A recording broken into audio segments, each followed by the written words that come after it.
Here we go. Live stream started. Gonna do some technology checks here.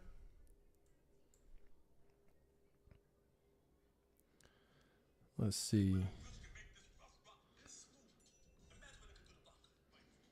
Testing.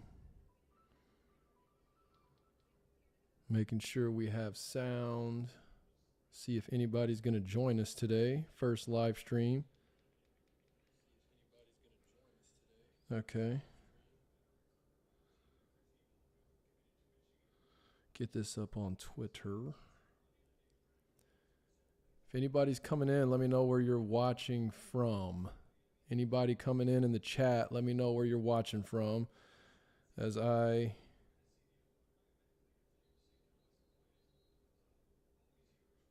see. Where are we at?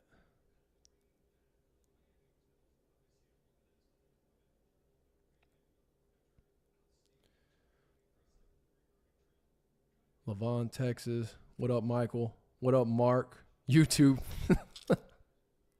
Good answer.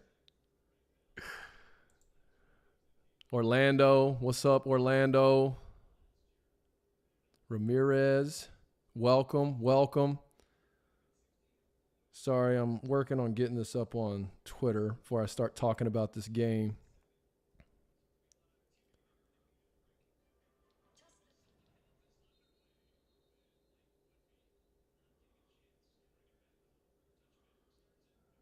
Here we go.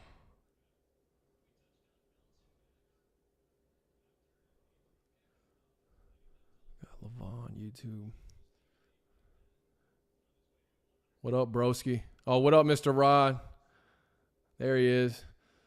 So, I mean, those of you that are in here right now, where are we? I mean, do you care who wins this game? Are you just excited for football season? Are you AAC, Navy? Watching the Seahawks. Okay, I see you. Right now I've got this high school game on. I think that's St. Francis. I got them on. I think isn't that where Biff Poggi used to coach? Who are the Seahawks playing right now?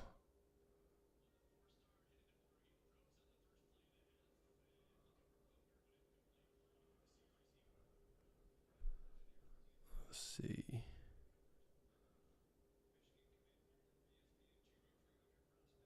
All right, boom. Got it up on there. All right, cool. So welcome to the first official live stream of the College GameTime YouTube channel. All right. You can't hear me? Did my sound go out? Mr. Rod? Go Navy. All right. What's that? Bill Staggs? Did something happen with my sound? Is someone confirm in the chat? You hear me? Okay. Love to see Navy do good. Sound is okay here. Okay, cool. Sounds like most people can hear. All right, well, kickoff is here in about, 45 minutes or so, maybe less than.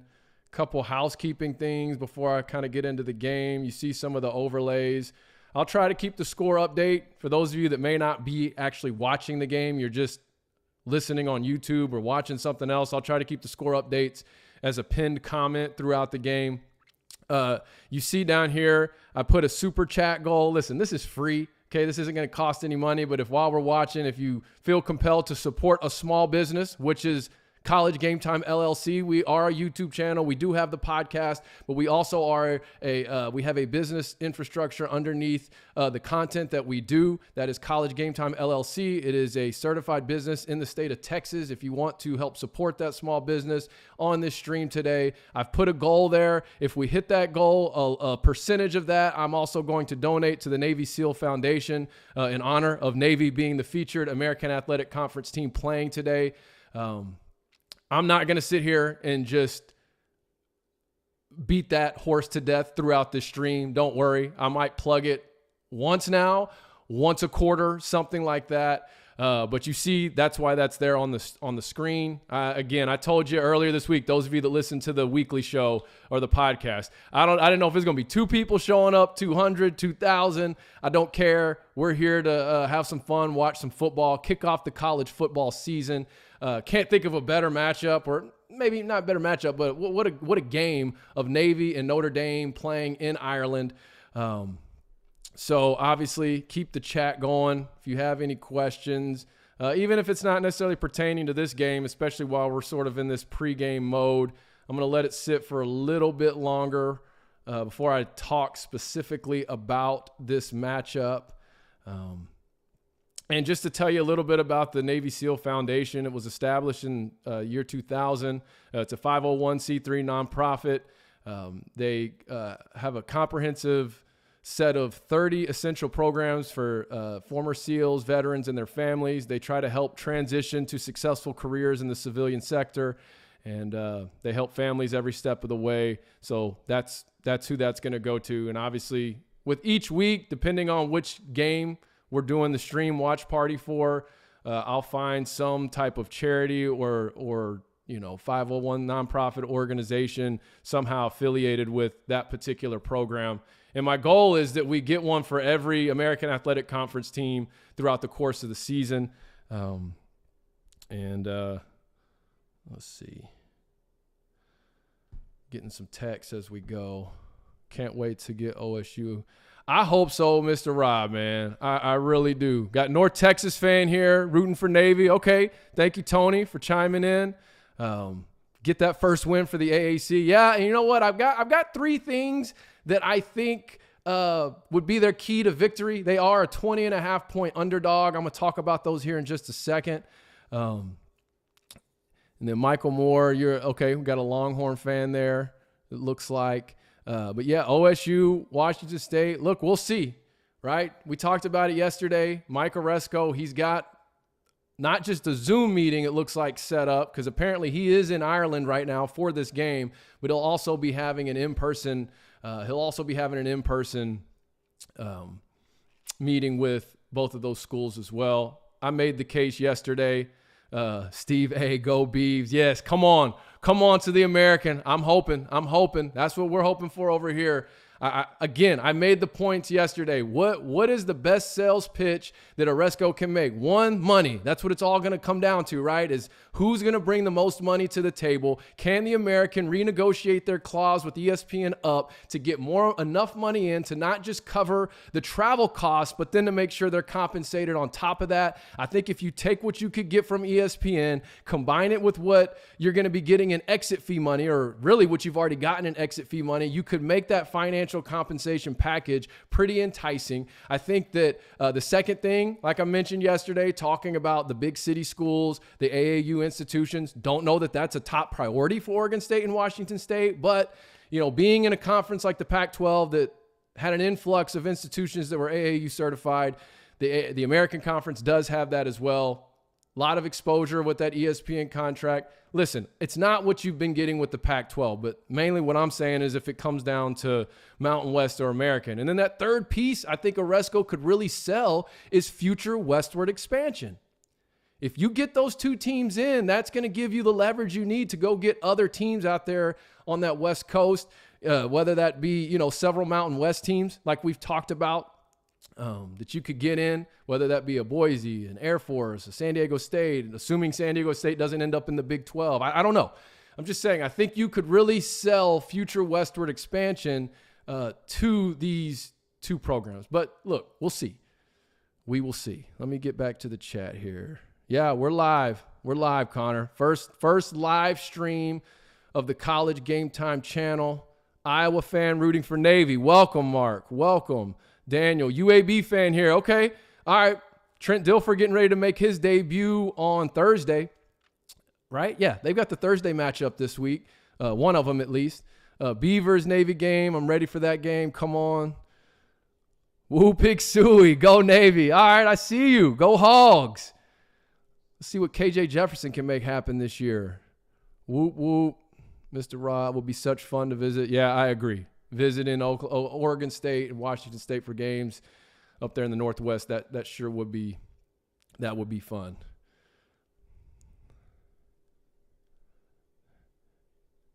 And I'm also going to give everyone a heads up. I'm testing right now when the game actually starts. And as we're kind of watching the game collectively here together, and I'll be I don't know that I'm going to do a full play-by-play because I'm thinking there's about a 3-second lag right now from me actually talking and what broadcasts on the stream. That's a YouTube deal. I haven't figured that part out yet.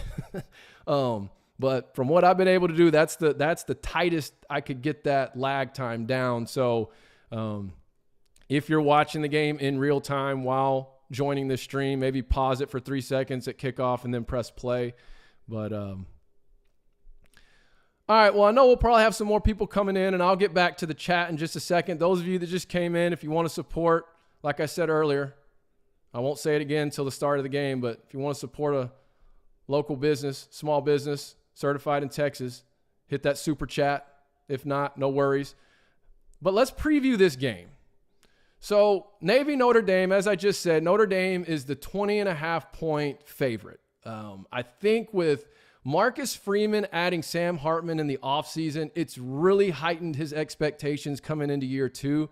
There was certainly some disappointment for Notre Dame fans last year losing to Stanford, who went on to win only 3 games last year, and then they lost to Marshall.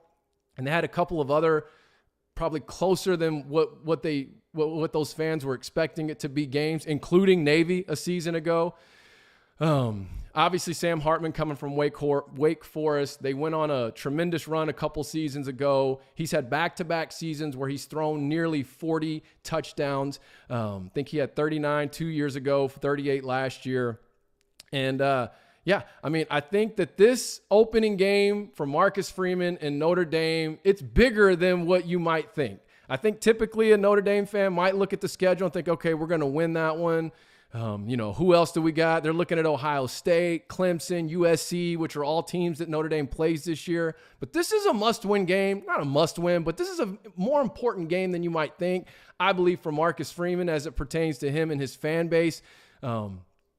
Because, like I said, there were some games they shouldn't have lost last year, and those 2 games could have been the difference in having an 11-win season. They ended up going 9-4, which that's still a good year, but compared to what Brian Kelly was doing before he left for LSU, that didn't quite meet the expectations that I think is that Notre Dame fan base has. So talking about Navy now, Brian Newberry, first year making his head coaching debut. He's a former Baylor Bear. He played Baylor, I think, in the early 90s. He's been at Navy for, I think, since 2018 as a defensive coordinator, stepping in his first year as the head coach. I actually talked to him at AAC Media Days. I really like this guy's demeanor, his tone. I don't know if there's any Navy fans on this stream right now, but I'd be curious to know your thoughts about him, and I'll get to the chat here in just a second. But I really liked he kind of had like a quiet strength, confidence to him, almost a Tony Dungy-like, at least how he was carrying and composing himself at AAC Media Days. And when I first met him kind of offline, I said, this is your first, I know it's your first as a Navy head coach, but I didn't know if he had been a head coach at any other level. And he said, no, this is it. I said, okay, so you got the week 0 matchup in Ireland. He said, against Notre Dame. I said, that's right. I said, why not go win that one? And then, of course, I asked him about it in the press conference, and he talked about how excited the team was, how much work they've been putting in over the offseason. And I think one of the key storylines that I'm looking for in this game with Navy is supposedly they've added some wrinkles to this triple option offense to open up the passing game a little bit more. Now, not that they're going to come out running an air raid or a spread offense. It's still going to be the traditional, probably double wing set, flex bone set, triple option, but having some more passing wrinkles in that offense, that's kind of been the gripe around Navy the last several years, is that, too predictable, not enough of those elements to it. I think you see a lot of, those of you who watch Navy, they always are good for a trick play or two, or have been. But if they could really get the passing game working as a part of that triple option, utilizing that misdirection and throwing, catching a team off guard, that could really open some things up for their offense. And, before I give you My 3 keys, if Navy's going to pull off this upset as a 20.5-point underdog, I'm going to look here at the chat and see what we got. Notre Dame has not been able to beat Oregon State. Could set the tone for the entire year. Yep, going for the underdog, go Navy. That's kind of, I hear that. Just us and Georgia, the only teams undefeated against the Irish. Boom. Even more of a reason I feel like for Oregon State to join. Now, here's the thing. If you're an Oregon State fan, look, now there's this new smoke coming out. Could the Big 12 doors open? Listen, I want Washington State and Oregon State to somehow come out winners in this whole thing, because no one's getting more ripped off than the fan bases and the student athletes of both of those institutions as it pertains to this realignment cycle. So if there's a way for them to still come out on top and not have to have some major sacrifice with whatever their next conference is, I'm pulling for that. Don't get me wrong. But as someone who covers the American Athletic Conference, man, I just feel like that would be great for the conference, and I think it would be the best of what's left for Oregon State and Washington State should they not be able to get in with the Big 12 or someone like that. So that makes us, yeah. Well, I like you guys too. Oh, as a veteran, Dave, thank you for your service. Go Navy. Hopefully y'all can pull it off. Hopefully y'all can pull it off.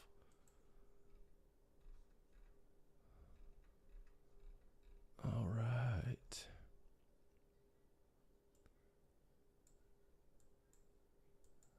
Clicking through all my screens here. I guess I should also forewarn, if we run into some technical difficulties, it's probably my fault. Those of you that have been a subscriber for some time now, or really over the course of this summer, my typical routine is I'll have my daily video that I post up. Those are pre-recorded and I'll premiere them. But now I'm going to start rolling out more live streaming, particularly on game days. And they'll get better as we go. I just, we'll see. So here's some thoughts I have, and I'm curious to know y'all's. I think there's 3 things Navy's going to have to do in order to pull off this upset against Notre Dame. I think the first thing is they're going to have to control the time of possession. Now, they're built to do that. What they do offensively is a clock control offense. I think everyone knows that. But if you look at this game last year, when it was only, a 3-point or 2-point game, it was either 35-32, 37-35, something like that. Well, Notre Dame got up early. They got up big early. And for most of that game, Navy was playing from behind, and that's not really what they're built to do. And an interesting stat from last season's game, I thought, was that in the first half, Notre Dame had the ball for nearly 20 minutes. But in the second half, they only had it for about 11 minutes.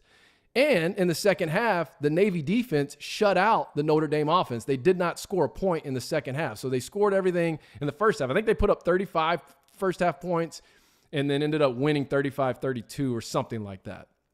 And the bottom line is when Navy controls the clock, okay, they have a chance to be successful. And so I think if they can keep that time of possession in their favor for both halves in this game, they got a chance to come out of Ireland with an upset.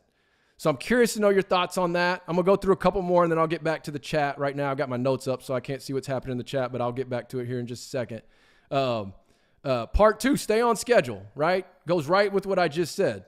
Keep the chains moving. Have good early down. Be good on early downs. Okay, they're going to want to run the ball. They want to run the triple option. That's what they do. So if they can have less negative plays on first and second down, they keep the chains moving. Now they're controlling the time of possession. They're staying on schedule. And ultimately, everyone knows, the great equalizer in college football is the triple option. It's one of the hardest things to prepare for because nobody runs it. And that's another thing I'm curious about with Notre Dame. With some of the teams they have on the schedule coming up, like in Ohio State, how much of their fall camp did they really spend preparing on the triple option, right? Obviously, I'm sure game week, they were all in on it. But up to this point, if they want to get a really good look at what their defense is, they're going to have to run against offenses that they're going to normally see, which are more spread-based offenses. And so I'm just wondering how much of their camp time have they really spent preparing for the triple option, because when you're a college kid and you're used to defending the spread, right? You're used to being this outside linebacker playing out in space. Well, now you line up against this flex bone look, and now you're having to be tight to the line of scrimmage, whether you're, head up on a tight end or a wing or something like that. And a lot of your rules begin to change. And so I'm wondering, how much is that going to have an impact in a week 0 game for Notre Dame's defense? Now, everyone's here to watch, not here, but this game. Everyone's going to be watching Sam Hartman and the Notre Dame offense and the debut of their offensive coordinator. Is it like Jared Parker or something like that? He's replacing Tommy Rees.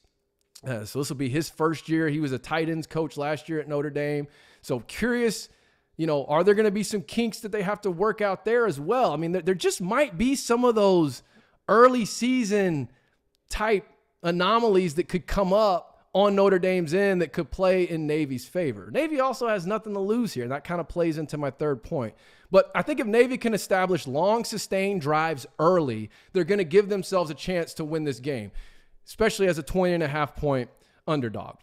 And then my third point is they got to play to win. I mean, I'd love to see Navy come out, go for it on 4th down, call a fake punt or an onside kick. Don't play desperate, but play to win. Be the team that's most excited to play. You're in Ireland. It's week 0. You got a premier national TV matchup. What a great look for the American Athletic Conference. You're up against Notre Dame. All eyes are going to be on this. We've been starving for college football for months now. Everyone's going to watch this game, whether they're a fan of either team or not. Just go out there and play to win. Be the team that's most excited to play. Call a fake punt or a fake kick, or an onside kick, something, fake field goal. Go for it on 4th down. Don't be the team that's scared to lose, because there's literally no pressure on you. All the pressure right now is on Notre Dame. That fan base expects a win in convincing fashion for the most part. And Coach Freeman knows that. He knows that. And I've already talked about that. So let me get here to the chat. Appreciate you, Mark. Thank you for your generosity there with the super chat. What happened to Navy's previous coach? Are you talking about Brian Kelly? Oh, no, Navy's coach. Yeah, Ken. I'm sorry. I was saying Notre Dame. He was let go. They had several down years. It's Ken, and it's a very, I will butcher the last name. It's like Nuya. I'm not even going to, if someone can like type it in a way where it sounded out, I'll say it. But yeah, he was there for like 15 years. And I think they've had 3 years that have been down years. They had an 11-win season. I think their last 11-win season was Brian Newberry's first year as the defensive coordinator. And one of the gripes was the stagnation of the offense and not being able to throw in some wrinkles for the passing game as a part of the triple option. That's, from what I've gathered, that was kind of what did him in. And then obviously not winning these past 3 seasons. Because I think if we look at let's see. Let's look at their last.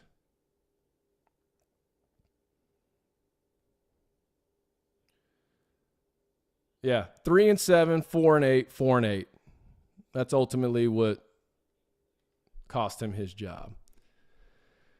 All right, keep going. Comments. Control the clock, but they still need big plays or the offense will lose gas. Absolutely. Agree with you there, Michael Moore. And I think, with that triple option, that's an offense, though, that you could pop for a big play here and there, especially if you catch a seam or catch the defense misaligned.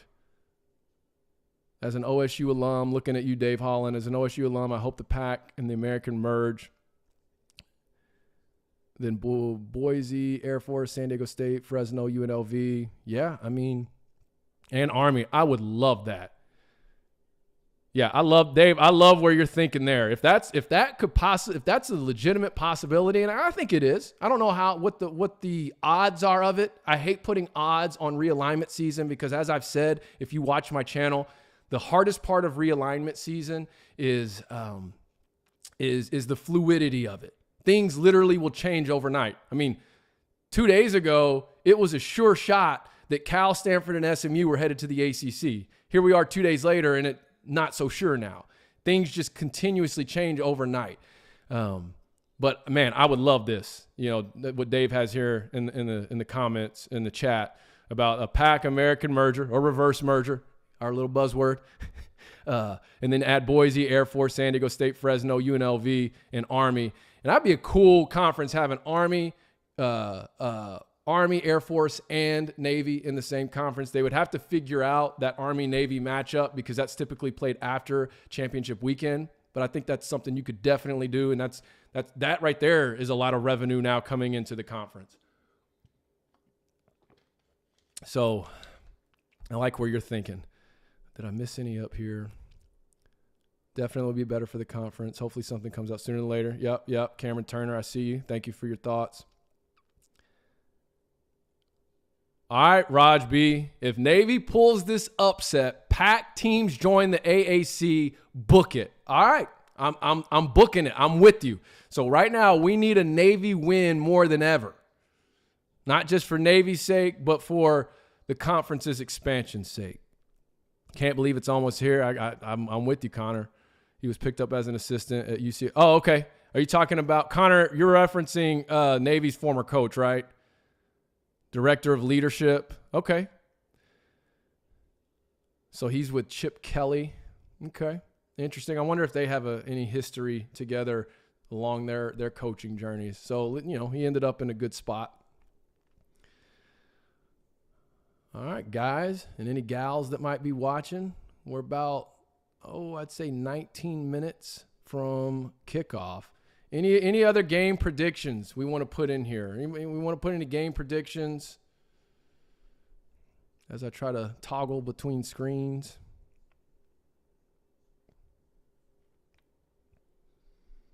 Mark, once again, thank you for your generosity. Niu Matalolo. Back porch country. Niu Matalolo. Ken Niu Matalolo. Am I saying that correct? Thank you for sounding that out. That is Navy's former coach who is now currently at UCLA in an administrative senior leadership type role. I liked him. He was featured on something with ESPN a couple seasons ago, I think, where they kind of followed him for a week or something like that. My favorite team in the AAC, I'm trying to keep that out of all of this. My alum loyalties, I have degrees from the University of North Texas and the University of Arkansas. So that's where where I got my degrees from loyalty lies. But as someone who's, now covering the conference, being able to do it in a credentialed capacity and sort of, I'm trying to be, I'm trying to be the accessible person that can go try to get information or whatever. Man, I just want the conference to do well.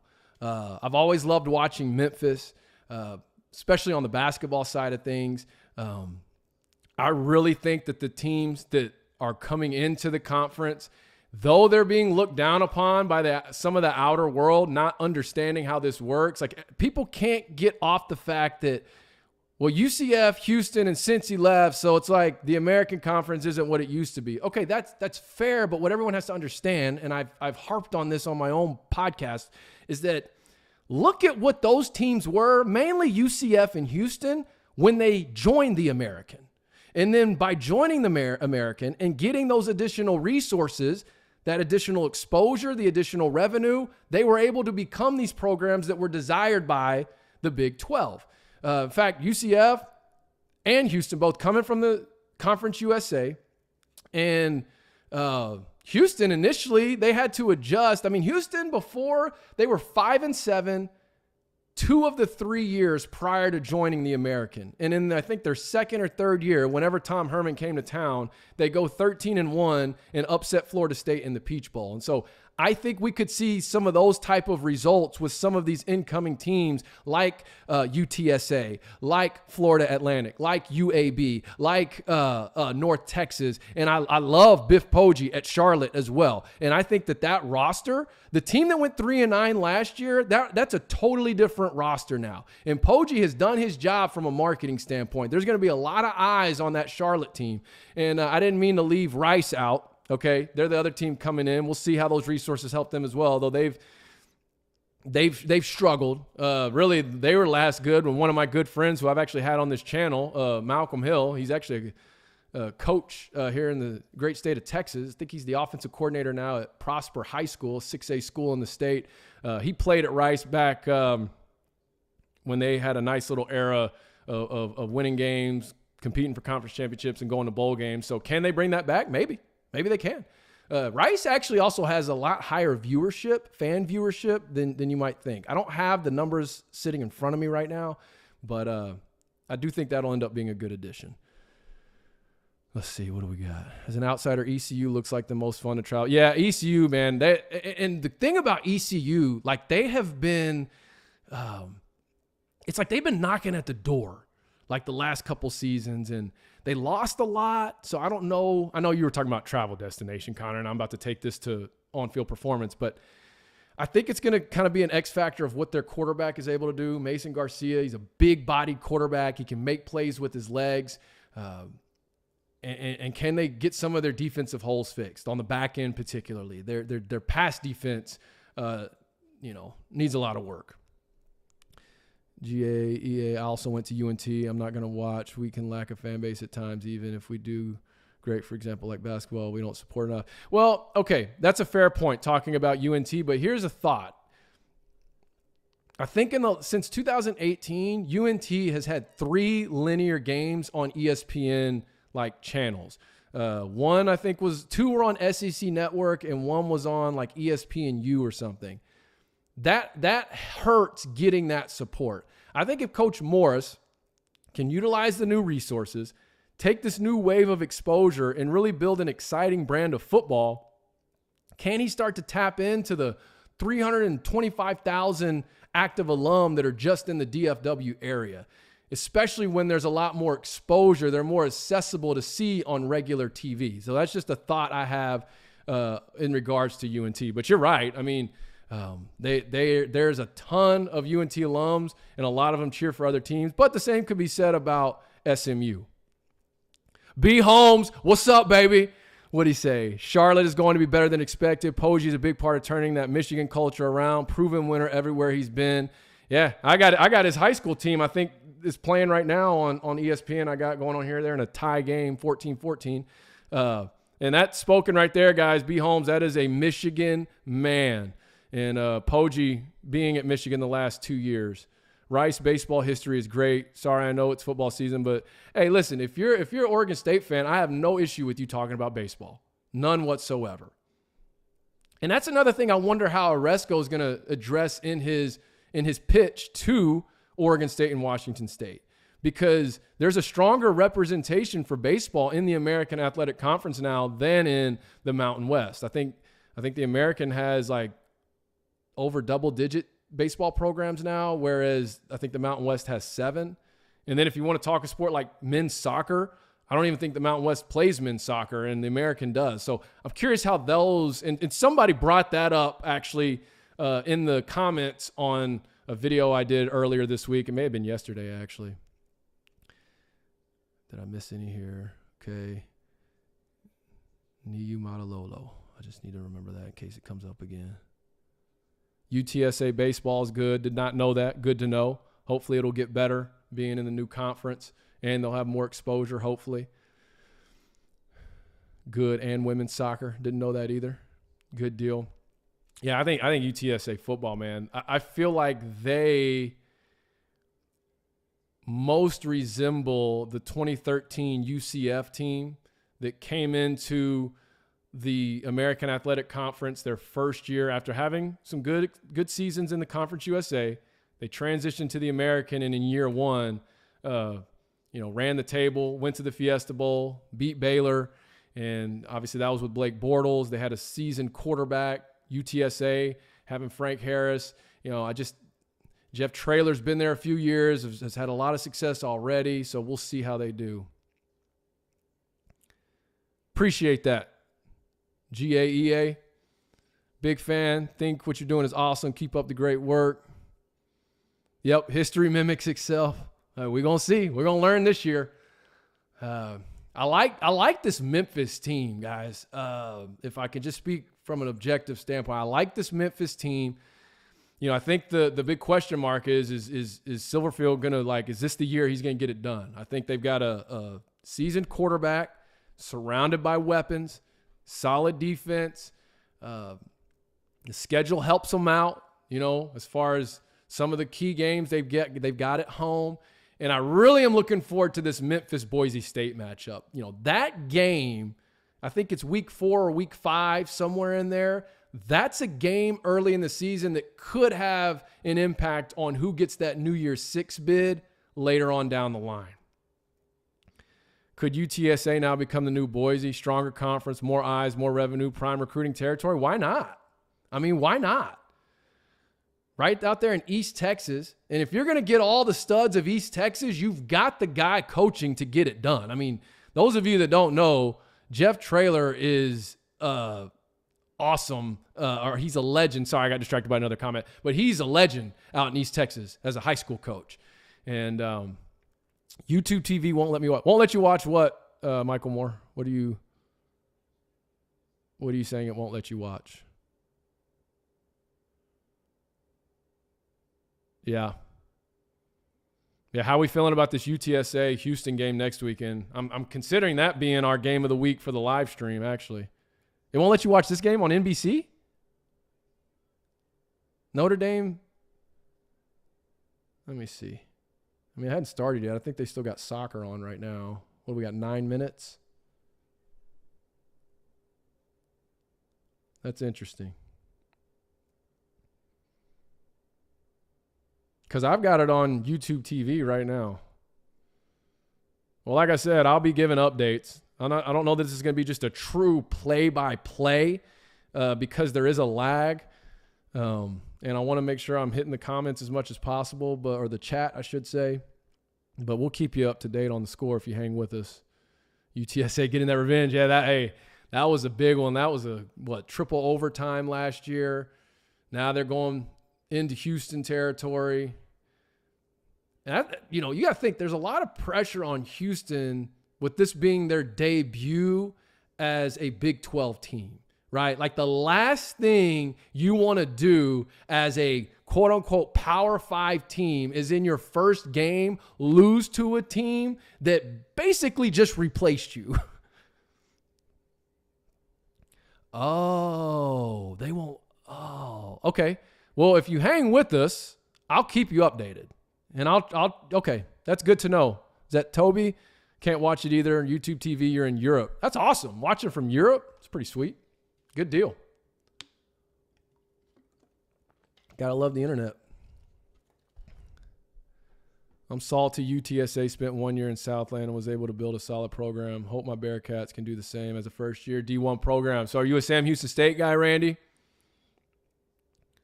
Okay. I like that. Y'all had a nice run several years ago at the FCS level. Randy, what do you think of Coach Fritz? Assuming I have this right as far as you being a Sam Houston State. Checking my text.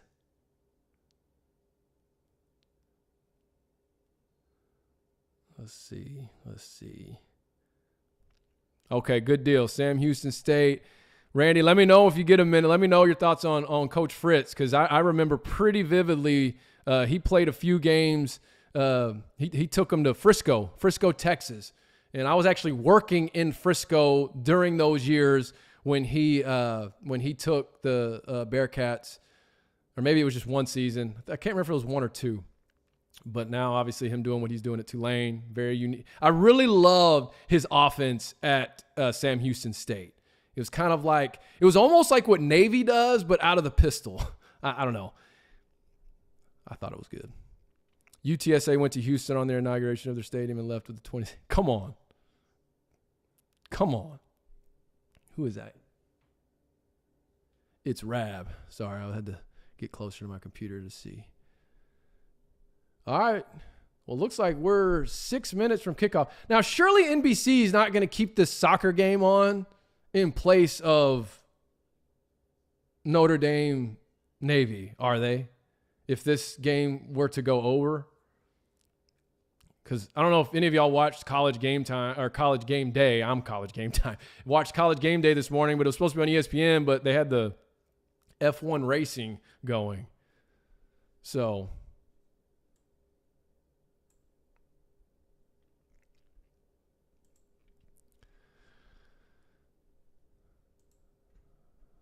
all right, I'm going to just remind everybody before kickoff, our super chat, if you feel compelled to donate any super chat money to the super chat, to this stream, you would be doing two things. One, you would be supporting a local business, small business, a certified business in the state of Texas, College GameTime LLC. And as I said, in honor of Navy being our featured American Athletic Conference Team of the Week, we will be donating a percentage of that to the Navy SEAL Foundation. So, like I said, I'm not going to broken record y'all on that. I'm not going to twist your arm. But I just want to make sure I point that out before this game kicks off. Uh-oh, what did that say?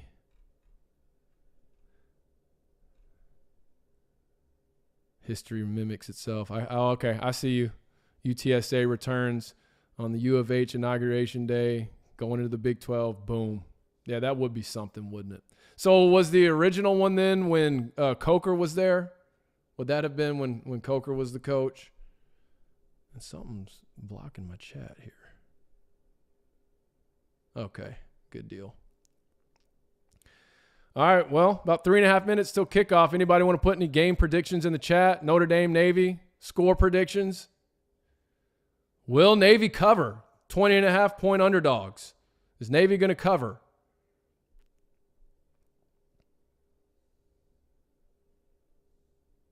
Put it in the chat. Put it in the chat. And then the game gets started. I'll probably turn this way so I can actually watch my screen that has the game on it. Yeah, surely they're not going to keep soccer on.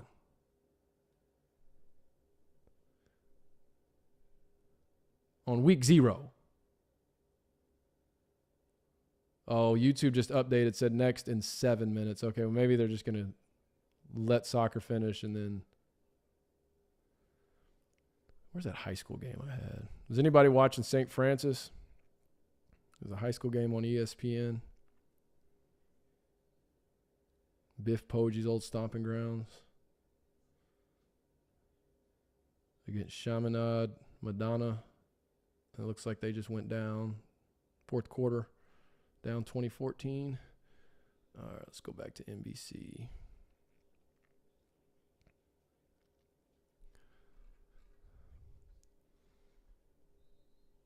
Game predictions. I'm going to say Navy's going to for sure cover. And you know what? Screw it. Navy wins this game. I'm calling it. Navy wins. Wins it outright. They find a way to get it done. It's a revenge game. They lost by 3 points last year. They were playing from behind. They got down early. I think they come out. They're the more excited team to play. They've got nothing to lose. They play the game to win. They come out with a victory. American Athletic Conference in front of the whole world. Goes into Irish territory and beats them. I agree, Mr. Jara. UTSA is going to battle next week. Totally agree. That might be our live stream game. Let me scroll back up, see if I missed any of these comments from earlier. I feel like there was one I missed. Someone had asked something with Notre Dame.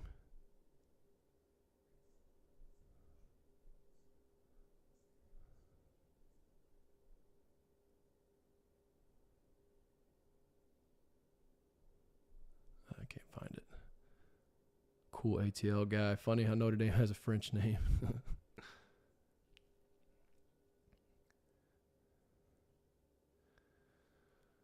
All right. Well, we should be one less than a minute away from kickoff unless they're going to delay the start of the game. Trying to see what our official kickoff time is now.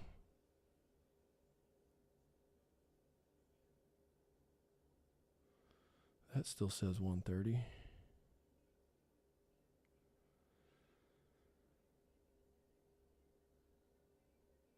Oh, man. I got to tell you, some of these, and listen, if you're a Mountain West fan watching, I'm glad you're here, and all perspectives are welcome, but I've had some come at me that I just, need to learn how to use Google. I'll just leave it at that. But I'm not going to go on that tangent right now as it pertains to the comparison. Anybody in the chat, anybody on the stream want to give me a game prediction? Give me a game prediction, Navy or Notre Dame. If you want to throw your score out there, give me a score. I'm going to say this. If Navy is going to win this game, I think it will have to be a 24-21 type final score. I think it's going to have to be that type of game for Navy to come out the win. 21, 24, 28, 24, 27, 24, something like that. Michael Moore, I like it. 21-10, Navy, 21-10. Yeah, something like that. Keep control of the clock. Run the ball. Be successful on early downs. I like that. 21-10. Back over here on NBC. Still no game.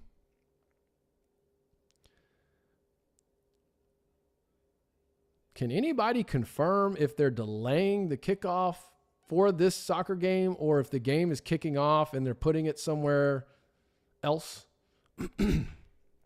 Or are we all just going to wait this out together for the game to start? We're so eager for college football. We've been waiting for months.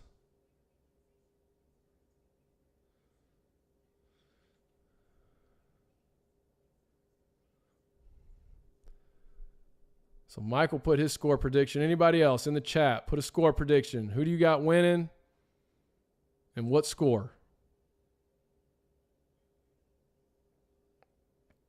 Here we go.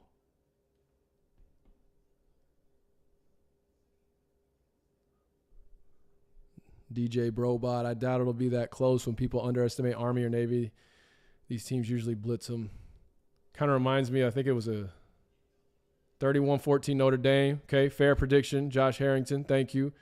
Notre Dame 35, Navy 20, Charles Green. And I'd agree. I think if that's what the end score is, it's definitely going to be in Notre Dame's favor. 24-21 for Navy to win. Otherwise, Notre Dame 34-24. That's fair. I think you called it, to be honest. Okay, well, we're gonna learn today. So one thing about predictions is predictions can always make you look like an idiot, as I know all too well. All right, we got the opening sequence on. I'm going to adjust my mic here. I'll keep the chat. Little opening sequence, little college football. Get some volume up here. Look at that field.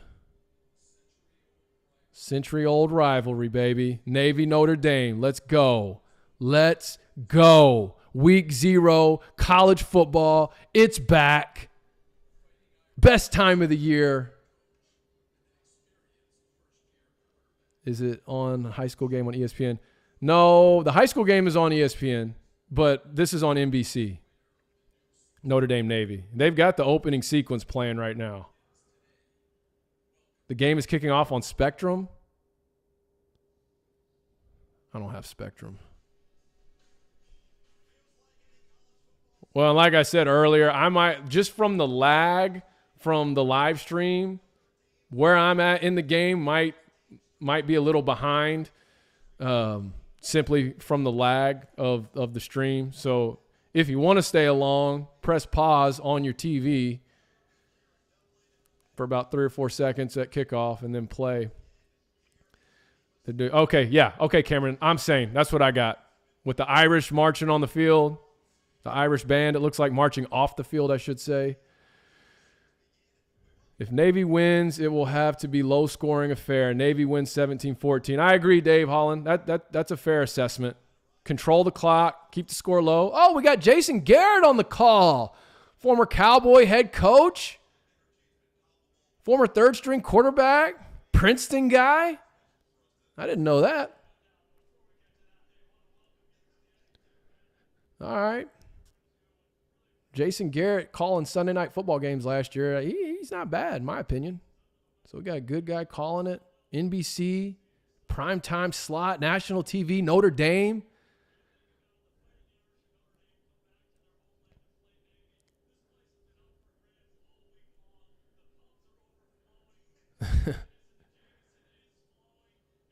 Jason Garrett just said the pubs and the Jameson have been flowing all week out there.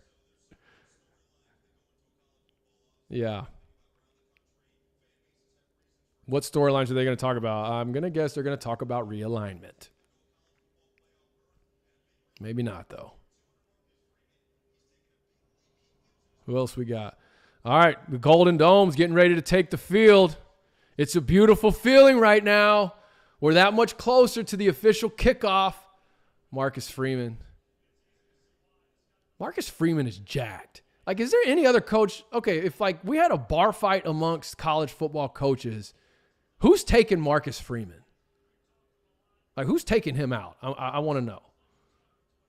I mean, this dude right here. All right. I'm assuming that is a bot. That's probably a bot. I need to figure out how to block that. We'll see if that works. Sorry about that. Gotta love the bots on YouTube. That's what I just did. Thanks, Tonka Todd. Coach Fritz play style. I was attending around that time. His aggressive play calling was amazing. Great up-tempo offense. Totally agree, Randy. Absolutely. Felt the same way. And though they've made some, obviously they've tweaked it at Tulane to fit their personnel. Obviously he's had some success. And then you got Brian Newberry on the screen with his silver beard. Who's got a better beard in college football than Brian Newberry? Anybody? 39th Navy head coach. Who's taking Marcus Freeman in a bar fight out of all the college football coaches? And who's got a better beard than Newberry? Oh, the smoke's going. Here we go. About to take the field. Call up Rudy Rudiger to lead him out. Not really. That is a kind of a new agey looking stadium. Almost like a spaceship. Here come the Irish. Number 13th team in the country. Yes. Come on, David. Football is back. Oh, snap. Josh. Notre Dame 70-63. Let's see. Trent Dill from Mike. Oh, I think, was that response from earlier? I think. I said something. Rudy. College football, the best sport in the world. I agree. The only other time of the year that I might get a little more excited is that first weekend of March Madness. Come on, Navy. Here we go. Led with the American flag. I got on my Captain America shirt for Navy. Let's go. We ain't playing but woo pig silly anyway. Hey, one more week, Todd. One more week. Todd, what do you think about KJ and Dan Enos? How's that pair going to be this year? How do you feel about playing college football in other countries? I think it's good for the exposure of the game. I don't know that coaches and players would agree with that because of the travel and, I don't know. I feel like one of the – hold on. I'm going to finish. Let me hear what Marcus Freeman has to say here.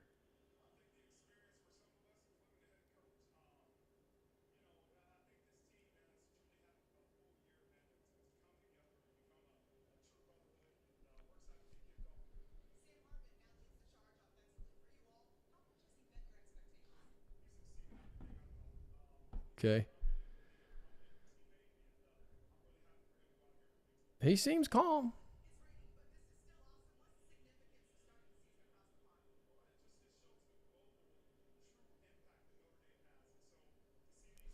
Okay, yeah. I mean, he seems very calm and composed. Talking about Marcus Freeman in his little sideline pregame interview. God, that stadium's so cool looking.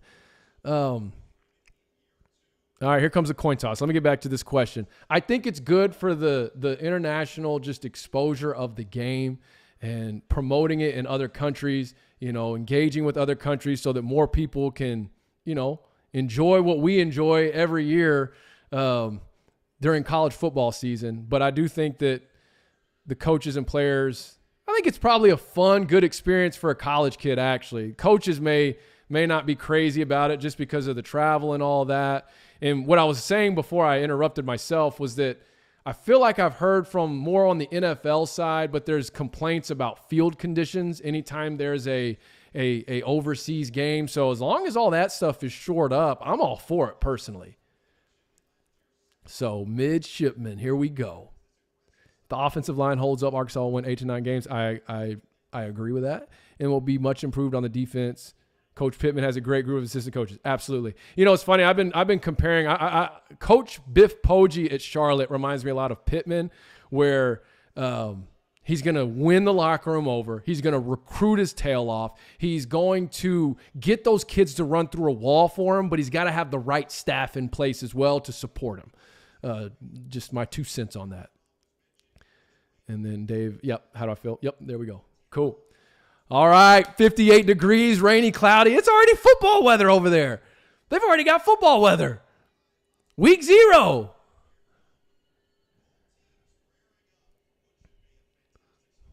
Good deal, Tonka. Here we go. Here we go. I'm getting a little goosebumps. It's the start of the season, baby. Let's go. College football. It's back. Oh, I would love a Navy upset. Oh, I would love a Navy upset.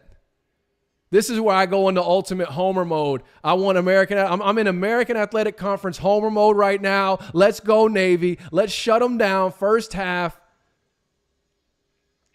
Shout out Will Harbor. He's going to be a linebacker. I think he's number 54 for Navy. He's a Texas kid, Texas high school football player. Played in the DFW at Frisco Reedy High School. Great all-around young man. Looking to shock the world to start the season, and we're off. We're off. Don't take it back. All right, here we go. All right, let's get it done. Navy, let's go. Well, okay, Dave, that's a good point. I was talking about that earlier, where that's been one of the storylines of the offseason, is that they've added some new passing wrinkles into what they do with the triple option. So I am very curious with that as well. That is something we need to keep an eye on.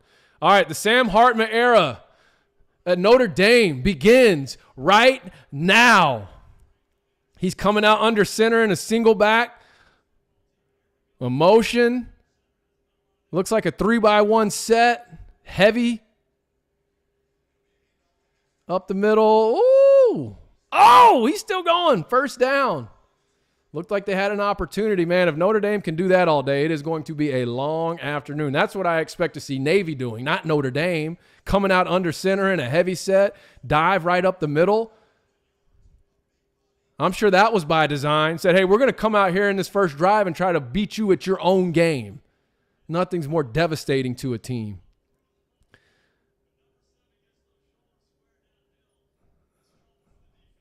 All right, back in the gun, motion. See one running back. Looks like a 2-by-2 set. Uh-oh. Wide open. About another 16, 17-yard gain. Notre Dame is driving. Sam Hartman, he's smiling. He looks calm and composed. Need a big play, Navy. Tonka, all right, Notre Dame. We got Notre Dame in the house. I mean, I know you're an Arkansas fan, but cheering for Notre Dame. Arkansas and Notre Dame were supposed to have that matchup a couple years ago. COVID messed that one up. Oh, and here's the bot again. All right, let me block.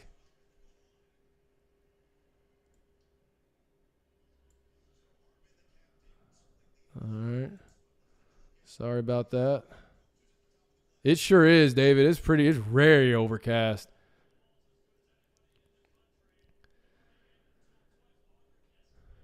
Colin Ramos, Jacob Busick. Figured Will Arbor would be on there too.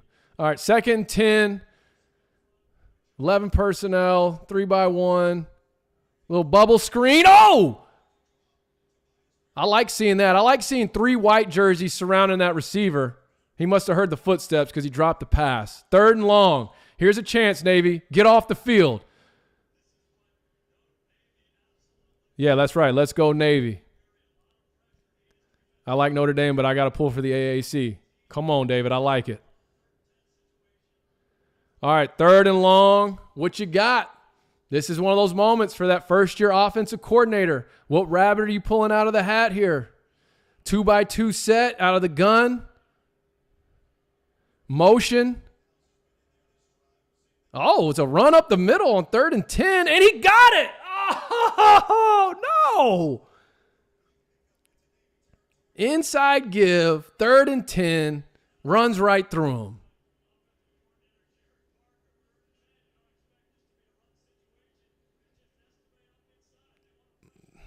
Man, that was good blocking up front.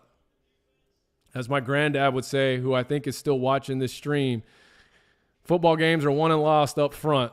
And that's spoken by an all-pro NFL offensive lineman, NCAA Hall of Famer, Jim Ray Smith.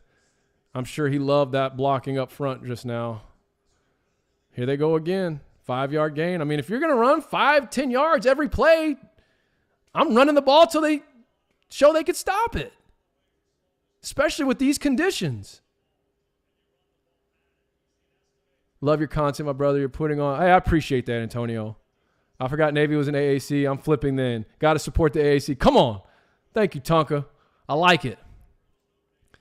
Now we're back in a tight set. Now that's Will Harbor on the tackle. 54 right there for Navy. That's going to make it 3rd and short.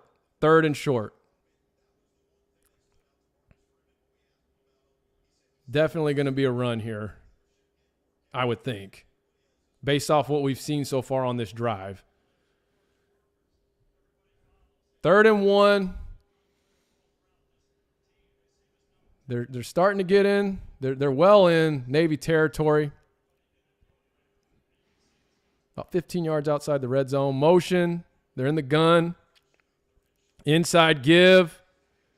And he's got plenty for the first down. Probably a gain of 5 or 6. Oh, and we got a flag. Is it a hold? Is it a hold?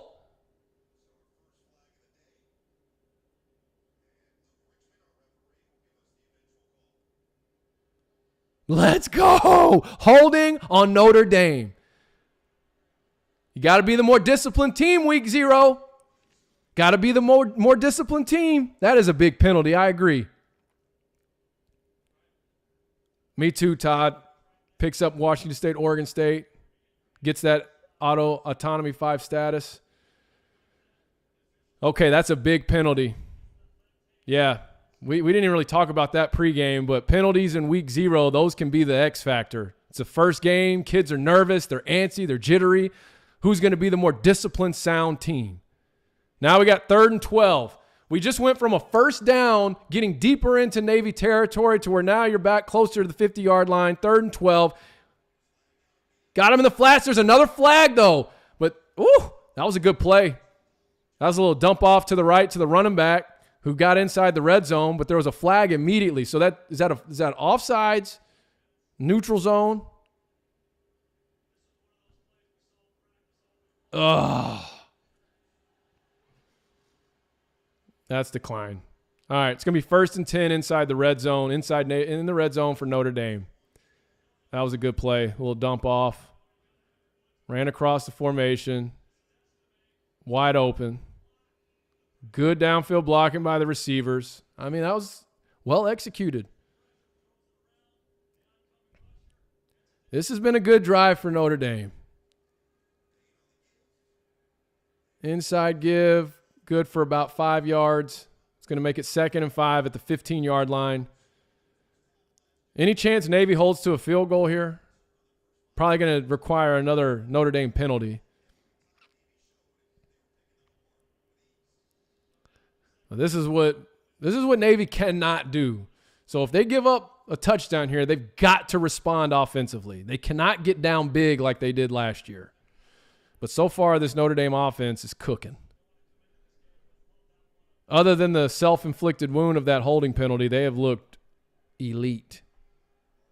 Oh! Thought we were going to get a batted ball there. Nice pass into the flats for a first down. It's going to be 1st and goal at about the 7-yard line. Yeah, it's not. It's not. It's a good ball. Good ball, good catch. 1st and goal on the 7. What do y'all think? How many plays is it going to take for him to score? Under center again, 3-by-1 set.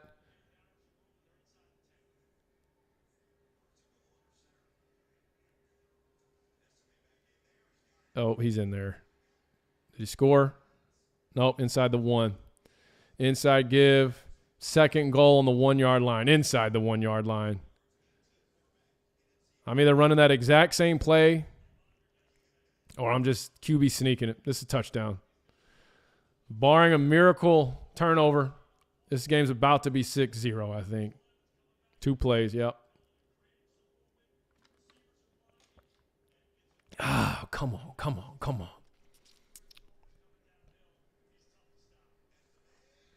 Too easy. Touchdown, Notre Dame. Notre Dame is up 6-0, and I will put that in the chat. First quarter.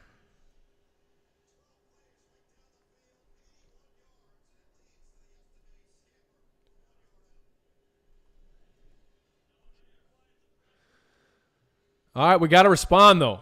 Navy offense has got to respond. That was other than one penalty, that was a perfectly executed drive for Notre Dame. And I'm sure it was all scripted. So we'll see what this offense looks like once they get off script for the first-year play caller. What's going on, Steven? Good to see you here. Steven has some excellent insight on our comments. Now let me pin this to the top. Yeah, okay. Notre Dame 7, Navy 0. Welcome to the stream, Steven. Temple fan. A lot of great insight in college football in general. Okay, commercial break. So let's see. If Navy could come out and establish a drive, even if they just get 3 points, like you have to respond, right? Like you can't just go 3 and out. I mean, talk about a dagger. Now, Notre Dame's offense looked great. Sam Hartman looked great. They're going to be off the script here soon. So curious to see what they look like off script. Hopefully Navy can put together a nice 6-7 minute drive here and at least get a field goal out of it. We do not want to see this Notre Dame offense on the field a lot this game, or it is not going to be good for Navy. I think that's the obvious takeaway we can have at this point. So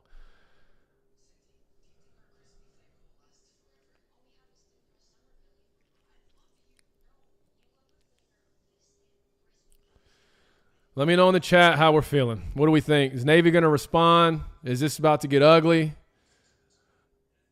Y'all going to be, is this going to be one of those ones where people start checking out at halftime? Just one drive. Just one drive. Remember last year, the week 0 marquee matchup was Nebraska-Northwestern. And Nebraska came out in their first drive and put on an absolute clinic. And then Northwestern, ended up. And I don't remember how the whole game played out, but I know Northwestern won. Pretty sure that was last year's week 0 matchup. Yeah, Mike. I mean, I'm with you. They have to respond. At least get a field goal here. And, take some time off the clock.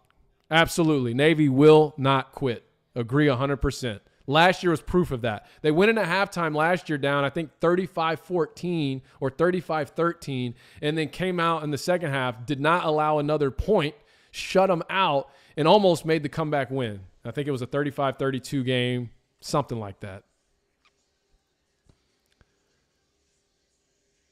Navy is great at making adjustments in defense. Navy will score this drive. All right, come on. I'm riding with you. I'm riding with you there, Todd. All the way.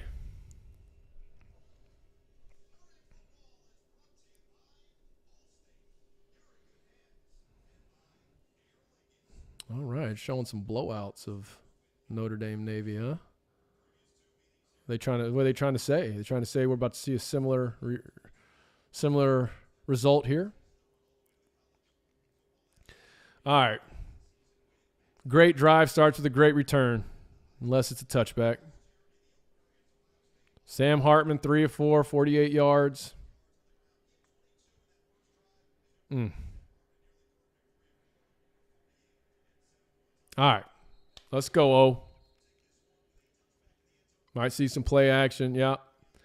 Some misdirection. Let's see what these passing wrinkles look like. Establish the run, though. Let's do what you want to do. Play your game. Don't get antsy.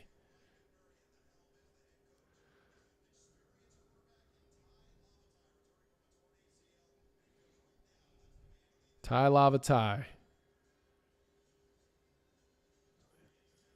Sometimes they go 2 quarterback. All right, under center. Okay. Here we go. All right, I'll take it. 6-yard gain right there. That is your game, Navy. That is your game. I will take it all day. Let that clock run. We're not in any hurry. It's a 7-0 game.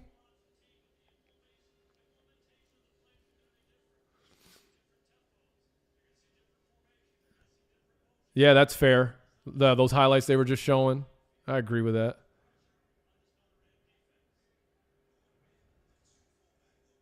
There we go. Come on. Keep it rolling. Stay on schedule. That was number 2. My second point earlier today in the pregame part of this stream was stay on schedule. Keep the chains moving. I like this little formation. Little split backs. Come on. Yeah, you can't tell me Notre Dame has been in fall camp getting reps against this. Maybe this week, game week, but they haven't been spending time on this. There you go. First down. Navy's driving. 1st and 10. Clock's rolling. We're about to be inside of 7 minutes in the first quarter. I like what I'm seeing out of this Navy offense. That's right, Jason Garrett. Triple option starts with stopping the fullback. You don't stop him, you ain't stopping the offense. Absolutely. Wear him out. Anchor down. 3-by-1 set. Motion. Oh, yeah, that time. Stuffed for no gain. We're going to have 2nd and 10. About 6.5 minutes in the first quarter.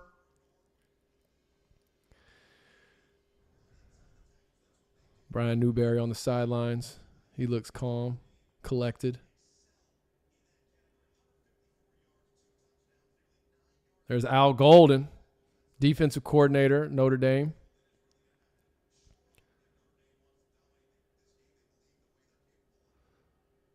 All right, we got a check at the line of scrimmage. 2nd and 10. There we go. Atta baby. Get some of those yards.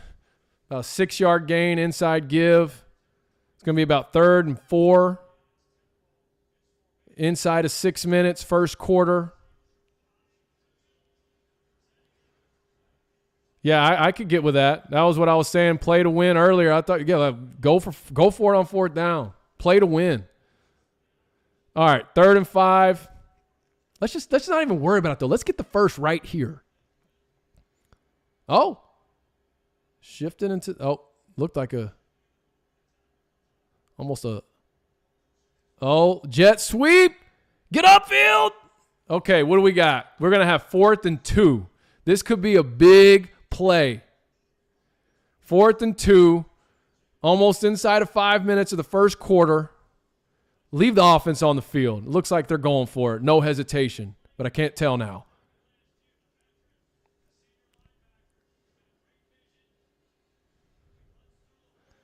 All right, baby. Oh, 4th and 4. I'm sorry. 4th and 4.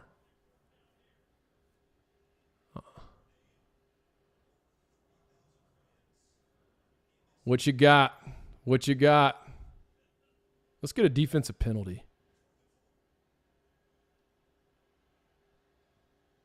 Here we go. Oh, 2 guys in the same place. We ran a sprint out. It was a throw. It looked like it was on the money, but there were 2 guys there. Oh, turnover on downs. Notre Dame ball. 4.5 minutes. I know it. Oh, good deal, Mike Moore. You got it on. I mean, there's 2 guys right there. That's a first down. I don't know what happened there. I guess that's what happens when you have a history of never throwing the ball and you throw some passing wrinkles in there. I guess that's to be expected week 0, but my goodness. Yeah, I know. Both open.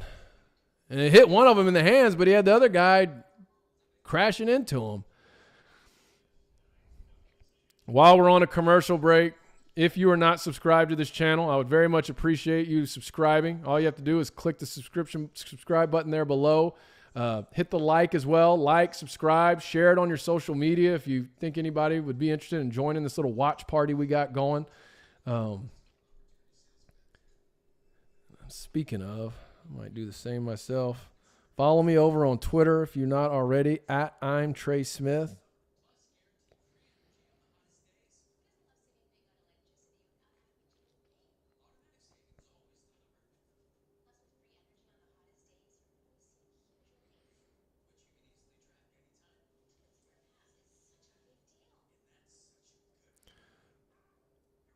OS Beaver on Twitter. Are you on here right now? I just saw your tweet. Throw something in the chat if you are. But that was also an hour ago, so you may not be in here still. Sorry, I just saw that. Let's see.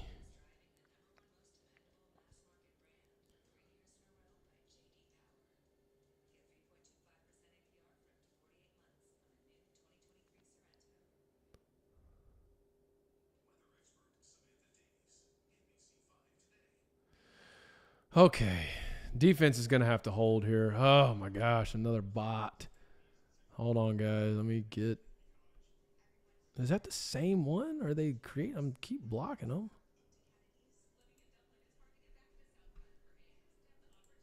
All right. Sorry about that. They were open. Navy defense will get the ball back this drive. We got this. I like that energy. Got in each other's way. Yep. The guy was playing selfish football or completely unaware of his environment. Fair enough. Ring the bell so you don't miss out on any of the top shelf content. Yeah, that's right. Thank you, Todd. Thank you. Ring that bell. Turn those notifications on. And if you feel compelled to support a small business and the Navy SEAL Foundation, leave a super chat right here on this stream. All right. Second drive. Probably still on script from a play calling standpoint. Let's see if Navy can get a turnover, make something happen. I liked what we saw out of Navy there, though. I mean, that offense, really hurt themselves more than anything. They had that one negative play, but outside of that, they look good. We're in one back. Oh no. Oh, ball! Oh. Notre Dame, it looked like he was going to hit open field. Fumbled it. I feel a turnover this drive. Fumbled it. Ball goes out of bounds. 1st and 10, still Notre Dame. 4 minutes and 21 seconds. Score is still 7-0 Notre Dame, as you see in the pinned comment or the pinned chat. This guy's tough to bring down. Oh. That would have been a big opportunity. Turnover. We need a turnover. Way to punch that ball out. Back to pass. Got his guy in the middle.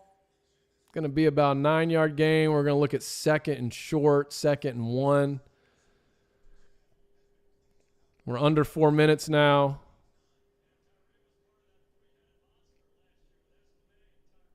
That's right. Sharks are coming. I like it. Yeah, he did punch that ball out. I'm going to guess they're going to run the ball.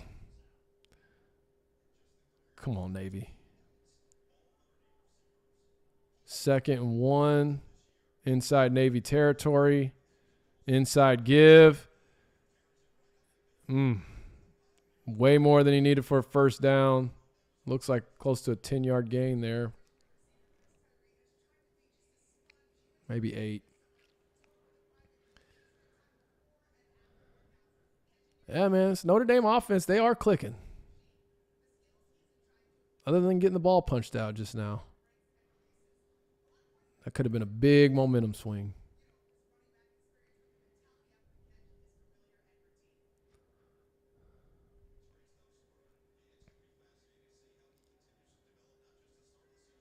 Play action. Drops back. He's got a man wide open. Oh, great play. Oh, no!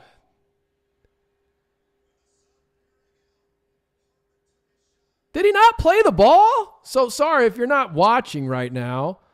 It was a pass to the end zone shot. Defensive back was beat, caught up to it. Looked like he just broke the pass up. Yeah, me either. Thank you. Thank you. All right. No flag, as it should be. Excellent play to recover there by the defensive back. Yeah, because the face guard, that's NFL. That's not, you can maybe make that argument there for an NFL, but that they don't have that in college if I know my rules as much as I think I do. I may have got away with a little, but as you see it in slow motion. I'll take it. 2nd and 10. Empty set. Motion to the backfield. 3-by-1.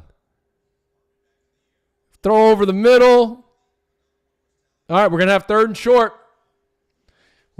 short. I would imagine Notre Dame's probably thinking 4-down territory right now as well, as good as they've been running the ball. But, man, it'd be great if there could be a negative play here, a penalty, something that puts Notre Dame in position to need to take that field goal. Another fumble maybe.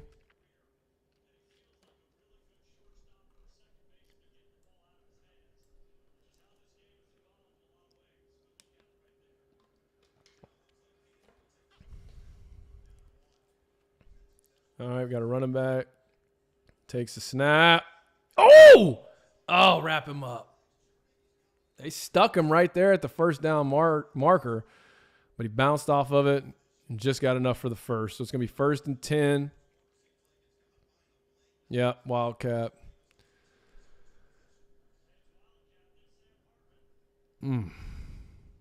He stuck him at the if he's able to wrap him up there and drive his hips and get him to the ground, we're looking at 4th and short. All right, we're inside the red zone, 1st and 10. Approaching a minute left in the quarter. Inside give. Oh, touchdown. Ugh. All right, 14-0, 13-0. That's okay. A lot of game left. We need Navy to make something happen here on offense. Really just do what they did last drive. Just eliminate that one negative play. And then make sure that, if they're going to run a pass, like guys need to know what routes they're running. That just looks too easy.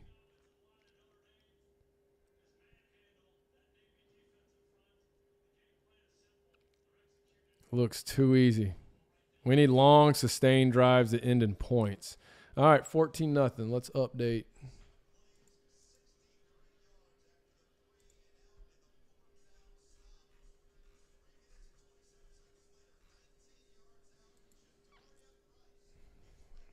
update the chat.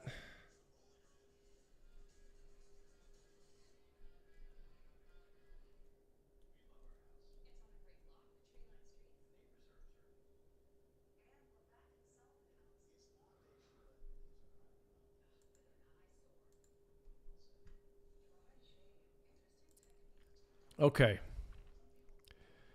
Commercial break. Let's regroup. What are we telling our offense? All right, listen. I mean, there's not a lot you need to change. Adjust that passing wrinkle. The mistake may have looked like a mental error there by the receiver. Eliminate that one negative play, and your offense is clicking. So I think you just stay on schedule, do what you do, run what you run, establish a drive here. I'm okay if they can get something going that takes us deep into the second quarter and then ends with a touchdown. But you got to get some points on this drive. Got to get some points. That's right. They'll answer. They've got pride. They don't quit. They keep fighting. They'll keep fighting. But we need something to happen here because this is starting to look like last year when they got down early. Now, they made the adjustments in the second half, but I'm hoping they can get something here so they don't get in as big of a hole as they did a season ago. Let me re-up on my water.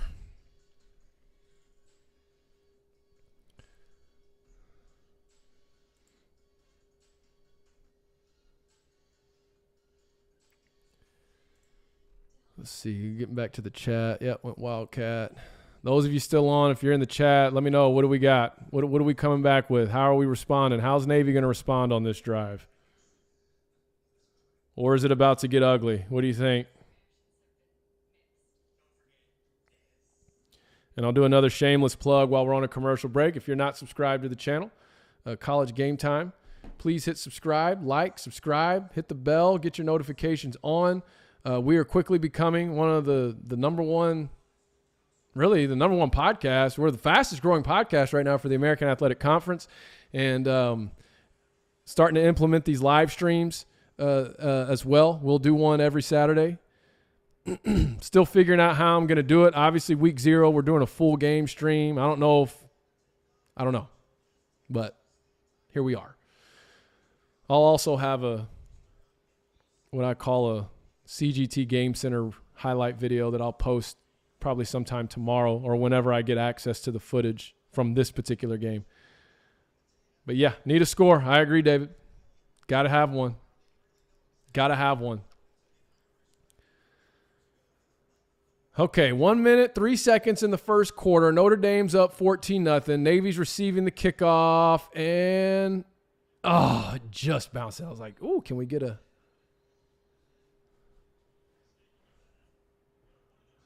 penalty on the kickoff maybe? But no.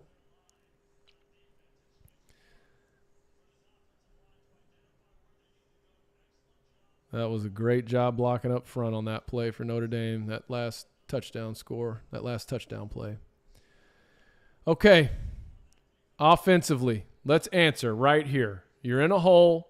It's week 0. You got nothing to lose. You showed a lot of good flashes on that first drive. All right, here we are. 3x1s, under center. Pitch. Find a seam. There we go. That's it right there. 7-yard gain. We're looking at 2nd and 3. I'm going to let the clock run down as much as I can. Let's get into the second quarter.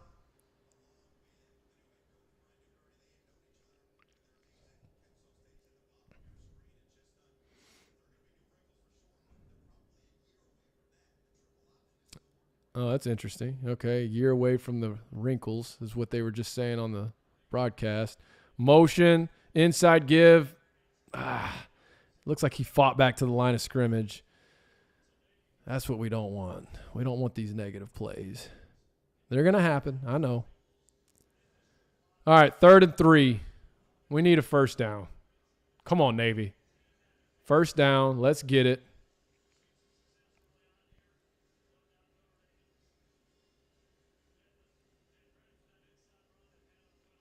All right, that's it. Into quarter. So it's going to start the second quarter. 3rd and 3, down 14-0. And I will update. Let me update this. Copy. Updating the score in the chat. Unpin. Did I just posted the same thing. No, I didn't. There we go. Pin message. Second quarter, 14-0. All right, here we go. All right, second quarter. Does Navy win this quarter? One quarter at a time. Navy going to win the second quarter. What do we got? Those of you still hanging in there. Those of you still hanging in there. Reminder, like and subscribe. Any super chat donations would be greatly appreciated. A percentage will be donated. A percentage will be donated to the Navy SEAL Foundation. Just another reminder. Let's get this thing rolling. And those of you still hanging in there, welcome. Thank you. First live stream on this channel, actually. Most of all my stuff is pre-recorded and then premiered. So we're rolling out live streams every Saturday. Every Saturday of the college football season.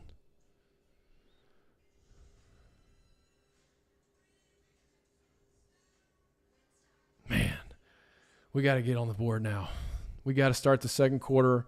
I think if you could start the quarter getting a field goal or a touchdown, get some momentum back, maybe help your defense out, maybe get a stop, hold to a field goal. Appreciate it, David. Big play, don't want to give it back to them the way. Yep. I agree. This is a big play in the game. Absolutely. Absolutely.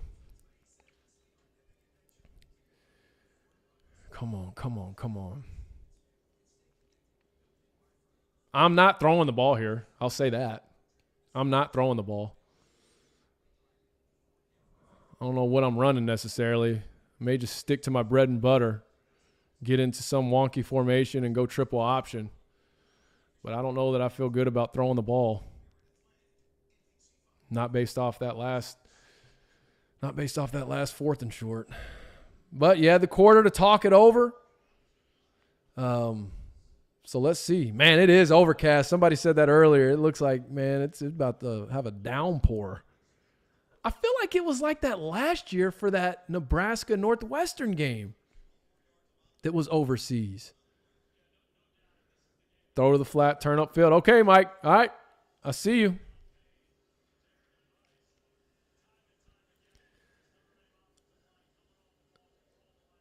All right, here we go. Looks like we're in double wing, two receivers, under center with the fullback. A lot of football to be played. Oh, we just went to the gun. Navy is in the gun. Alert the media. Oh, he got it. Are they gonna give him the spot? Did his knee come down too early? The ball got across, but I don't know if the ball got across before his knee hit the ground. Yes, first down. Big play. Big play.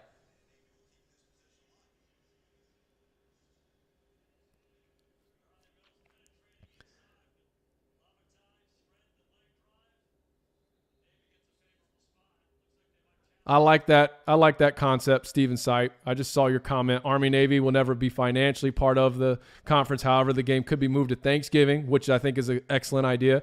Field could be marked Pac American. Yep, I like it. Dave, Trey, with the possible merger, are you thinking of doing a live stream for OSU or Washington State game? Yeah, absolutely. I would definitely be willing to do that once we kind of see how that domino ends up falling. I'd love to do it, actually.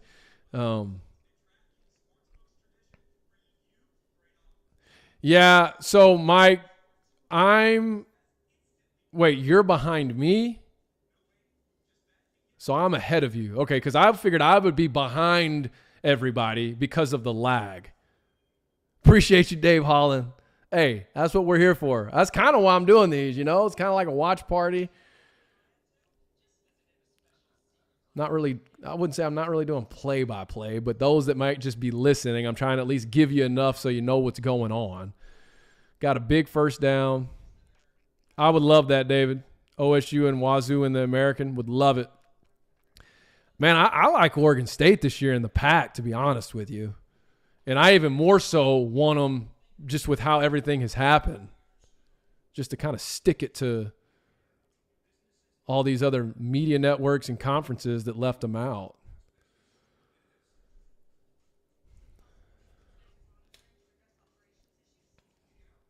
Okay, 4 seconds behind me. Michael, when you say you're 4 seconds behind me, you're talking about where you're at watching the game?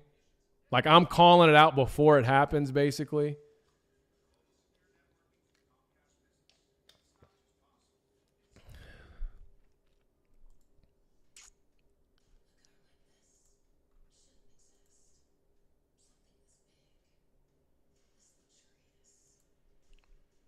The year of the beaver. Yes, sir.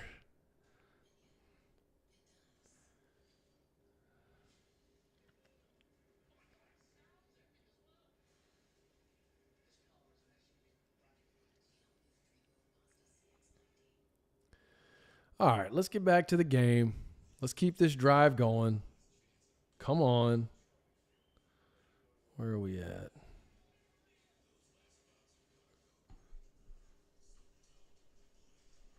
That's right. I hope they punish them all. I do too, Dave. Oh, okay. So, yeah. That's weird because I figured I'd be behind because the YouTube lag.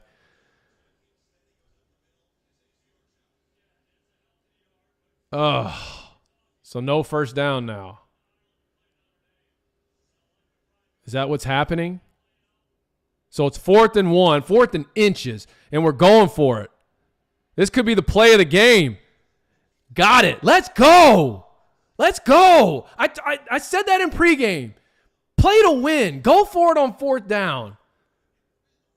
Throw a fake kick or an onside in there. Be the team most excited to play. I know Notre Dame has come out and absolutely dominated the first quarter, but you know what? Let's get back on. Let's get the momentum back shifted. That's a huge play. 1st and 10, top of the second quarter. Let's get some points.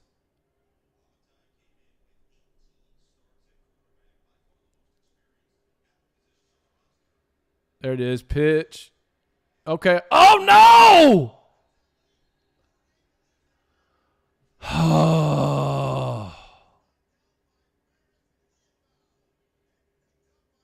What would have looked like a 5, possibly 4 or 5 yard gain, nullified by a fumble, but now there's a questionable. Was it in bounds? Show the replay. It was a fumble recovered by Notre Dame, but now there's a question of whether or not the ball was in bounds. Yes! 2nd down, Navy. Let's go. Thanks, Dave. Yeah, that's why I wasn't sure what the call is. It's not really a play-by-play. It's more just watching the game. Oh, yeah, he was way out of bounds. If we would have had that view to start.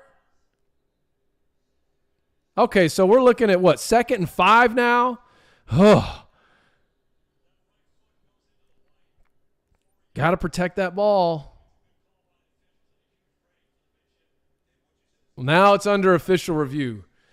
Jeez, man. Instant replay. It's like it's ruined watching football at any level unless it benefits your team. I mean, yeah, he was out of bounds. There's no way you could say that he recovered that in bounds. I'm going to watch it one more time. Yeah, his right knee, by the time he actually got possession of it.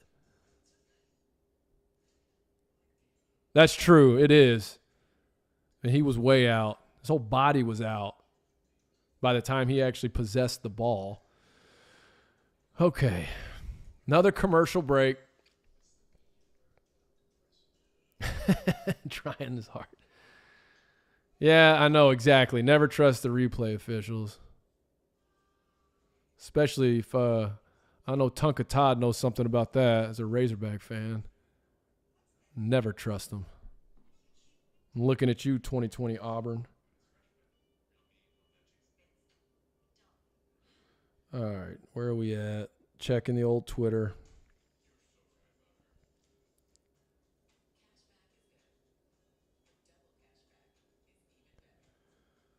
Let's see if I can put this up. All right, so we're at another commercial break because yet we're under another official review. This one should be easy. It should be Navy ball, looking at probably 2nd 5, 2nd 6, and we're driving.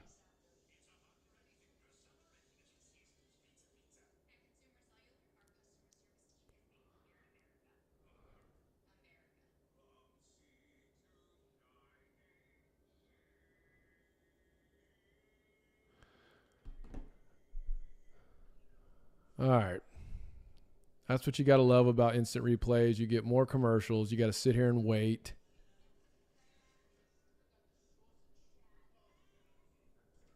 I like that idea, Dave. Do you happen to have any connections there? I would love that, actually. Tonka, that's right. They might flip this in a heartbeat. I just don't think there's any way you can overturn that. I mean, his whole correct. Perfect. It stands. All right. On with the game. Just under 14 minutes left in the second quarter. We're at the beginning of the second quarter, I should say. 2nd and 6. Navy driving. They've had some time to talk about this now.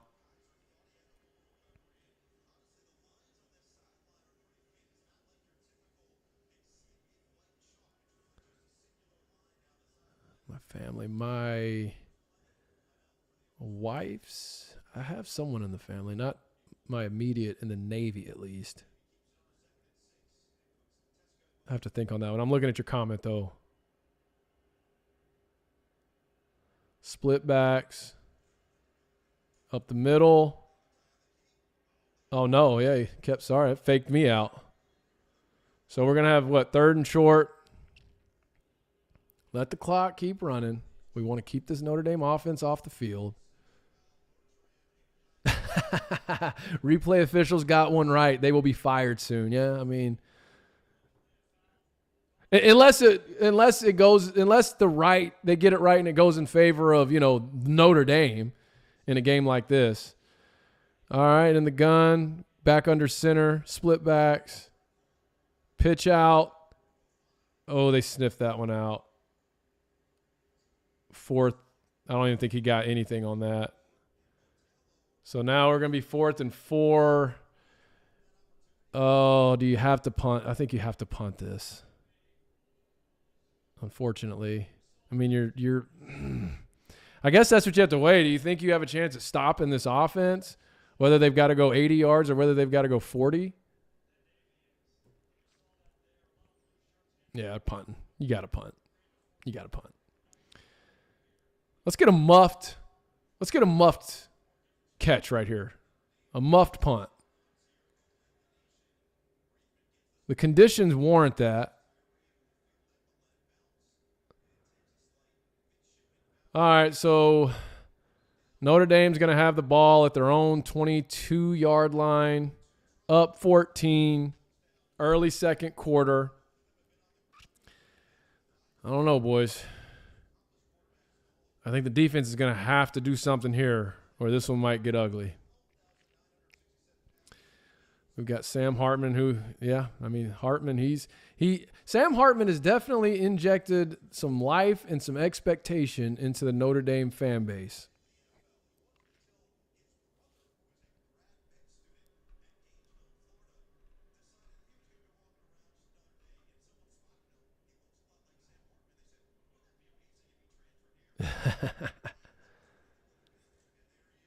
Oh, no. Big gain on first down. It's going to be 1st and 10. Looks like Notre Dame's going tempo now.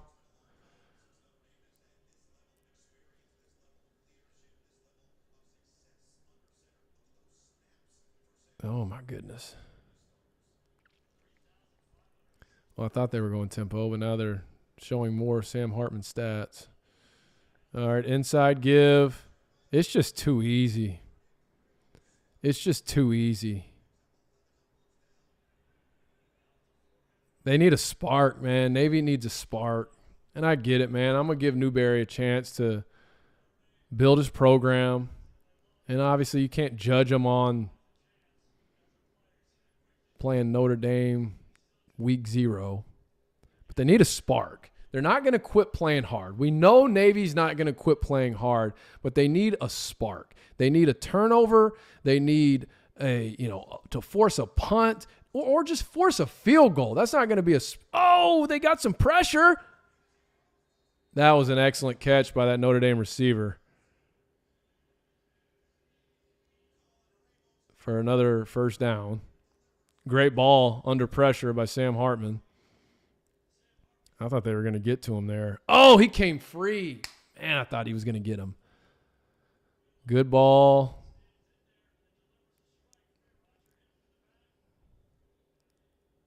That's what I'd like to see more of. Let's get some pressure on this dude. At least make him feel you. Play action. Taking a shot. Touchdown. This is not looking good for the American Athletic Conference, folks. It's about to be 21-0. What was it last year? I'm searching for any hope I can find now. I feel like it was similar to this last year. I know, man. It doesn't look good. Who knows? But you know what? If I got to finish this stream by myself, I'm finishing it by myself. But I get it. I understand. Games like this. Not giving up. There's a lot of game left to play. Navy will not give up. They just need a spark. They just need to get some momentum because they have none. And they can't stop them. 21-0. Yeah, you could change your score. Hey, that's kind of what we were saying, is if Navy stood a chance of winning this, they were going to have to hold Notre Dame to this many points for the whole game. But if this ended up being a higher scoring game, that was not going to be. All right, let me update the chat here.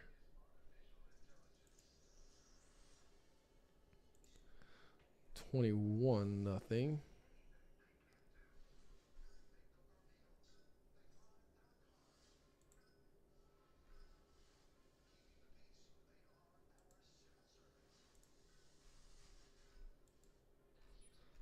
Wait. Unpin the message. Sorry. I'm fixing this.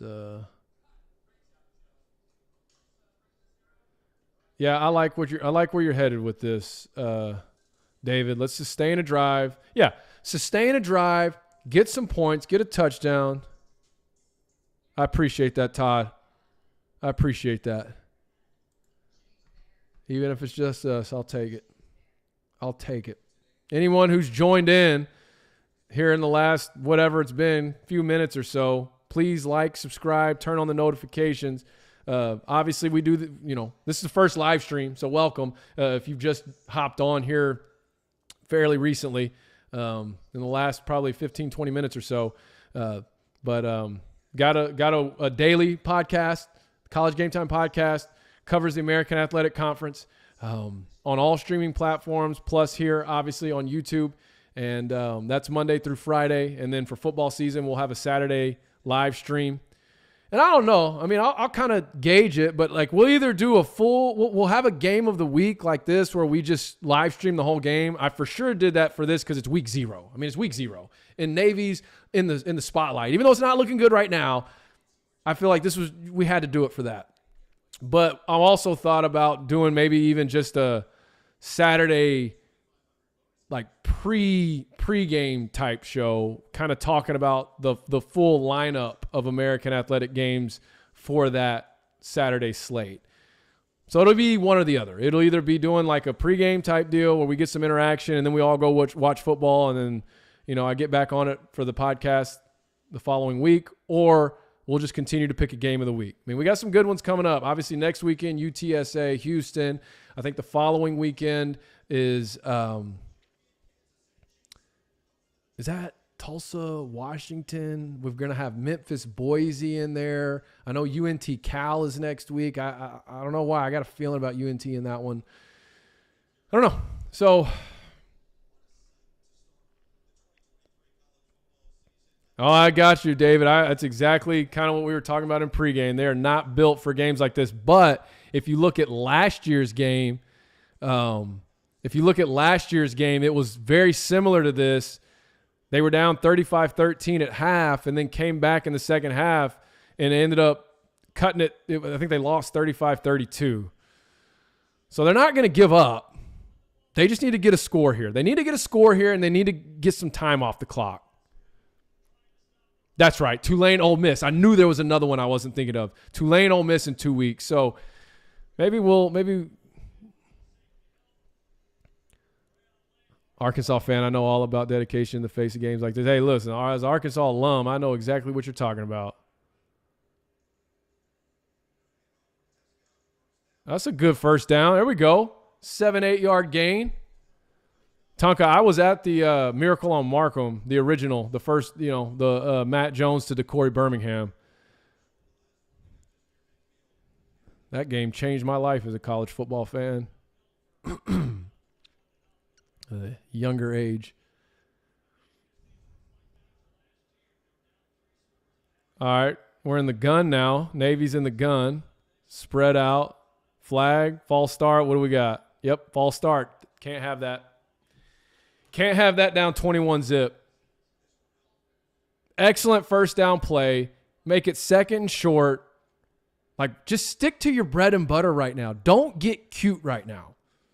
Don't get cute. Oh, center. Never mind. I was thinking it might have been something with the formation, but center didn't hold his water. So now it's 2nd, 8. There we go. That's all right. Got a lot of it back. Make it, 3rd and 2? Yard and a half? Got to have a first down here.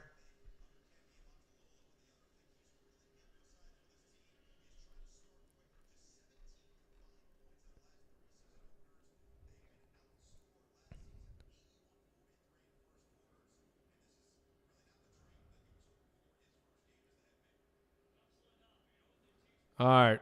We need this one here. Navy needs a first down. It's 3rd and 2. Under center. Fullback. That's it. Just get the first. There you go. Okay. That's what we need. Keep it moving. Is the quarterback limping? Come on. No. You can't come out. Rub a little dirt on it. Oh, looks like he did something to his hip on the slide. He's got that knee brace on. Now, to be fair, though, Navy does run some, or has at least run some 2-quarterback system. Hopefully he's all right, though.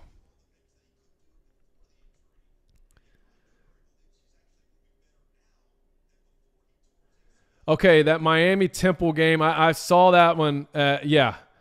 And, Steven, I think you know this because I've said it on the show, but, I mean, I like Temple in that game. And, in fact, I've been high on Temple coming into this year. Not saying that they're necessarily ready to go compete for a conference championship, but I do think they'll be bowl eligible, especially after talking to E.J. Warner at AAC Media Days. I love that dude. And how he talked about what the team's mindset has been. But that one, I'll make note of that Temple-Miami matchup, because that's in Philly. Yeah, that's at Temple. All right. Backup quarterbacks in the game. It's 1st and 10, second quarter, 8 minutes, clock ticking. Navy down 21-0. We changing the play at the line of scrimmage. Notre Dame trying to adjust. Oh, he's got him. He's got a little bit of a seam. That was a good job by the force player there for Notre Dame. pushing back inside. Short gain, about 2nd and 7, 2nd and 8. I'm still saying right now, take your time here. 2nd and 7. Navy in the gun. Backup quarterback still in the game. Navy starters on the sidelines getting his knee checked out. Outside give. Is that enough for the first? If he did not get the first, it's going to be 3rd and very short. Maybe a yard and a half.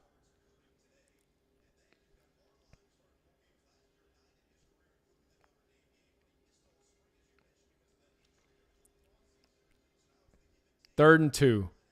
3rd and 2. We're just under 7 minutes. Second quarter, 21-0. Notre Dame is up. But Navy is driving. This is a big 3rd down right now as we're getting close to Notre Dame territory. Motion, pitch. Okay, if you got the first. Here's what I don't like about that. This is the one time I don't like it on 3rd and short, having to pitch the ball back 4 yards. I get it. It could be the thing that pops for a 50-yard touchdown, but I've always hated that. But it looks like he got the first, so I'll take it. 1st and 10 at the 50. Navy is driving. They're down, but they're not out. They're down, but they're not out. Game of inches. B-fan in the house. What's up, B-fan? Love it. Oh, get a seam. Bounce it outside. Just hold on to the ball. What do we got? 2nd and what do we have? 7? 2nd and 7. Is that about a 3-yard gain? Oh, 2nd and 6. Okay, even better. 2nd and 6, 5.5 minutes, second quarter. Navy down 21-0. They are down, but they are not out. They are in Notre Dame territory. They're driving. They get the ball at the half. We got a lot of football left to play. Under center. Pitch it. Go! Go! All right, it's another 1st down. We're down, but we're not out. We're under 5 minutes now. Come on, Navy. Come on, baby. B-fan 58, tell me, are you good with Oregon State coming to the American if that's how the domino falls? I'm saying if what's left is American or Mountain West. Obviously, if you get an opportunity to go Big 12 or something like that, I totally get it. Good pitch. Hold on to the ball. Go! Keep fighting! Yes! Okay, I love seeing a kid fight like that. Keep fighting, man. That's the kind of effort you like to see by a team down 21-0. That's right. Anchor down. Anchor down. No doubt. That's right. Okay, good. Good. Because that's our preference as well. I just, I know everyone's got a different perspective on it. What a run. Might be that spark. Yep. David, I got you. 24 refuses to go down. Love it. All right, come on. 2nd and 6. We're about 3 minutes, 40 seconds. Oh, come on, cameraman. Another 1st down, getting closer to the red zone. 25-yard line, 3 minutes, 3.5 minutes, clock ticking. Navy is down, but they are not out. I say again, Navy is down, but not out. I like that little play there. Come on. Let's get some mo. Let's get a little mo, baby. Let's get a little mo. Get some momentum going into half. Let that clock tick. Okay, we're getting back into the gun.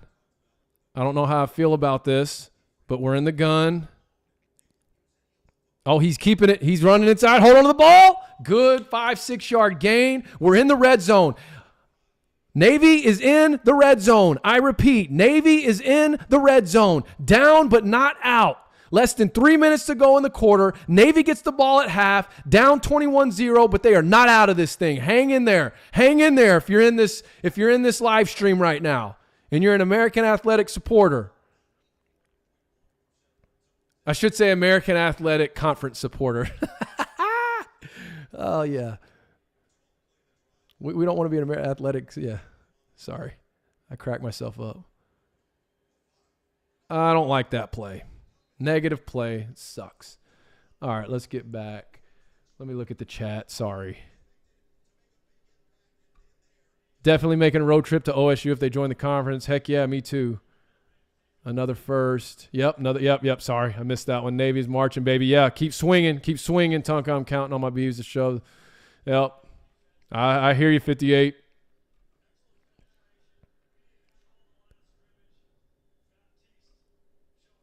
Okay, so we got a 2 minutes. Navy takes a timeout. What are we at? Are we at third down right now? Is it 3rd and 5? 3rd and 7. Okay. Okay, so here's a question now. Is it 4-down territory? I'm of the mind that you get your points. Even if it's 21-3 going into half and then come back out, get the ball, go score. Oh, that's right. There's a 2-minute warning in college football now. Good call, David. Yeah, I got to get used to that too. But Navy did take a timeout. Pretty sure. Did they? At least that's what the graphic said. That wouldn't. Yeah, I don't know.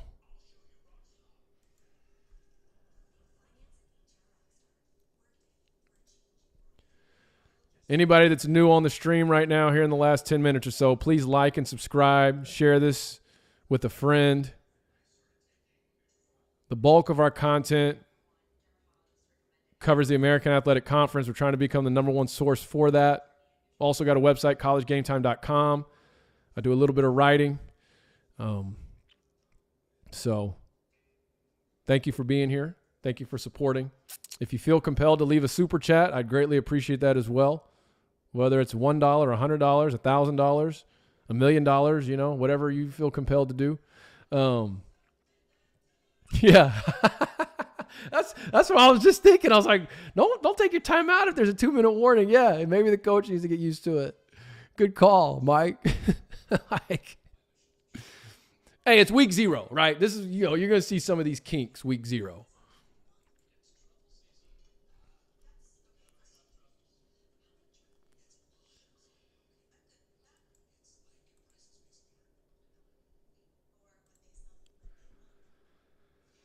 Okay.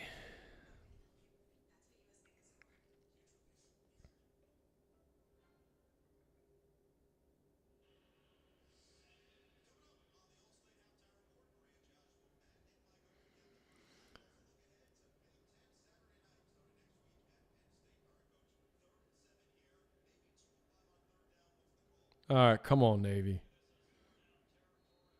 So Jason Garrett saying 4-down territory. See, I think you got to get your points. Quarterback draw. What are we doing, guys? Do you go for it or kick a field goal? I mean, get your points, right? Like, you've got to break the ice and get your points. It's the first game of the season. Just get on the board. You cannot come away from this drive empty-handed.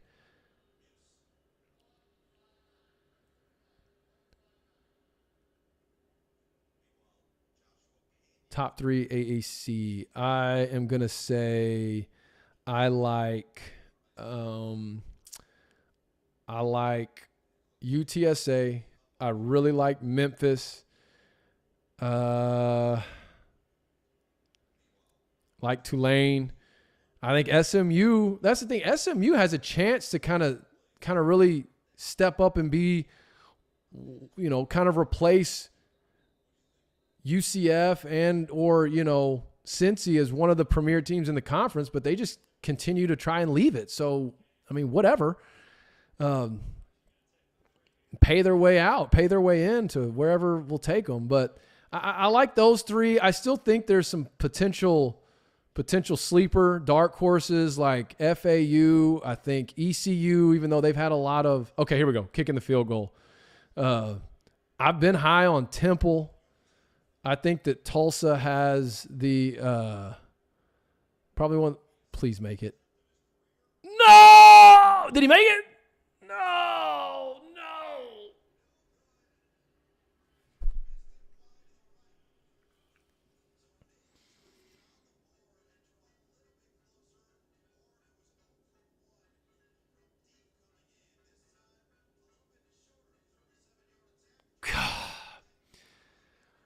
I don't mind the decision there. It's week 0. It's the first game of the season. They say the hardest points to score.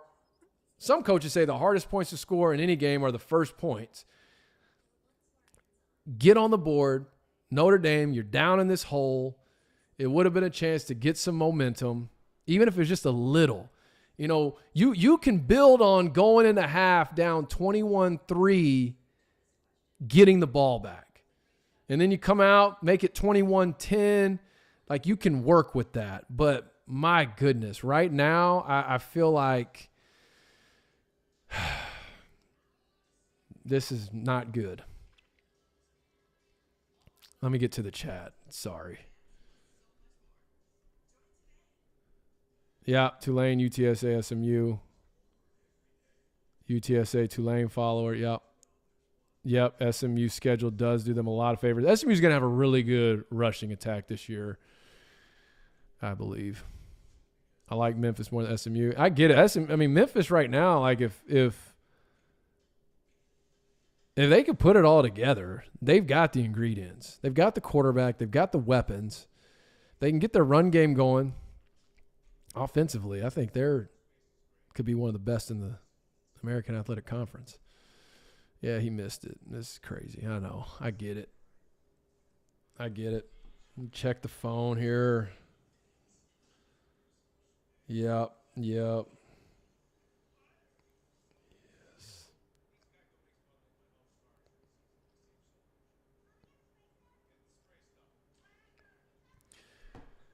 Oh, that one just takes the wind out of your sails, man. It was such a great drive. You took all this time off the clock. Notre Dame could go for the dagger here. I mean, if they are somehow able to go up 28-0 going into half, Navy's not going to quit. But I think that would probably seal it. Even 24-0. I mean, 21-0, getting the ball, coming out of half. Like, you're not out of it. Still a lot of game left to play. You sustain, finish a drive. How wild would it be, turnover here, first play?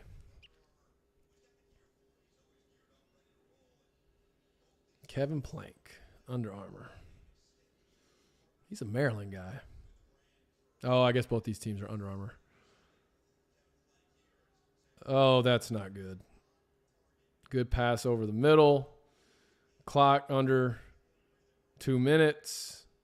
Notre Dame's going tempo. They're in 2-minute drill. They are ready. They're looking to score, man. Inside give. Okay, good stop. That's what we need. Keep the clock rolling. Yep, can't give up another score. Totally agree.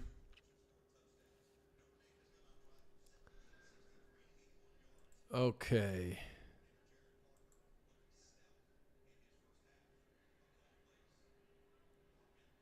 God, found him in the middle of the field. I feel like it's been wide open in their passing game. Another first down for Notre Dame as they're continuing to drive and march the ball down the field.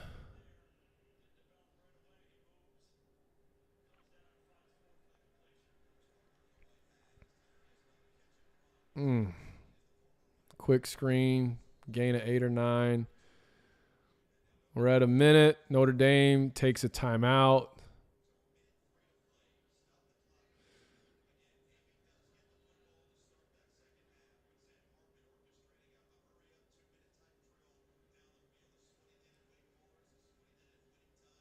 That's fair, 58. I see what you're saying. That's fair. It's a fair take for sure. Yeah, I'm not so sure on this Dave Holland down to 14 period. Hey, earlier we were up at like 30s. We were like pushing 40, I think, early in the stream. It's all good because you know what? Navy's not quitting. Navy's not quitting. They may not have what it takes to get it done, but they ain't going to quit. And I ain't going to quit.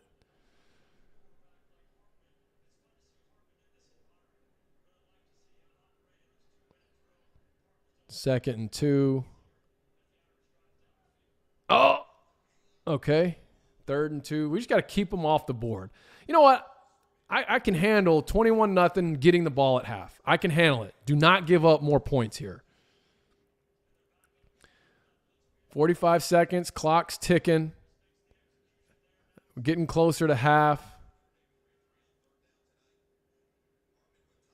Found another one. Dadgummit, now they're in field goal range. That was a good 3rd and 3 play. 1st and 10. Looks like a spike. Yep. All right, so they're at the 30-yard line, 27 seconds left in the half. Notre Dame up 21-0, looking to go up by even more before half. Freeman looks very calm and composed on the sideline.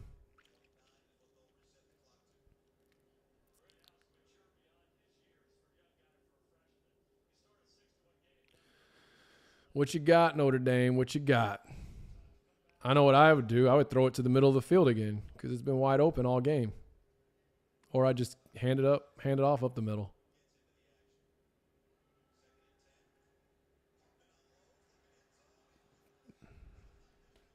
Threw it to the middle of the field.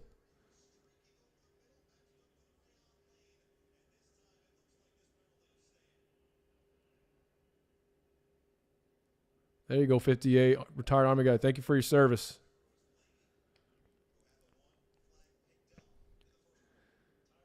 Yeah, I can get behind that, Tonka. That's a fair take. They're not going to quit fighting. So it's looking like it's for sure going to be 24 at least. Yeah, that middle of the field, man, that's been a thorn in the side for this Navy defense in both the pass and the run. But what I was referring to is the pass. Okay, 24 seconds. Notre Dame looking to go up 28-0. 15-yard line.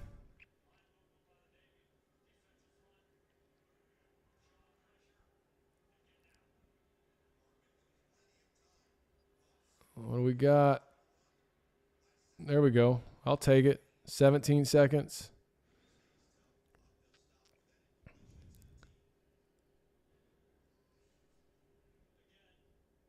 Does Notre Dame have a timeout?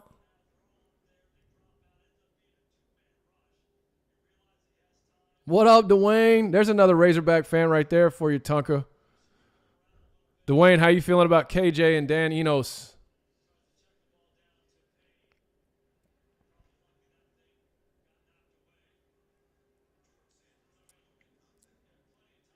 What do we got? Timeout. Okay. Yeah, I wouldn't be surprised. I mean, why not? If I'm Notre Dame, I'm going to run a little inside give. I mean, I got a timeout. Navy hadn't really been stopping the run.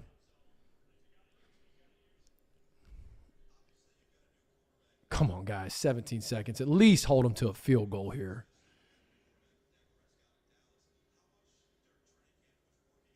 Yeah, I hear you. Very excited. Let's go Navy. Tonka, the academies are also hampered by height and weight. Yep.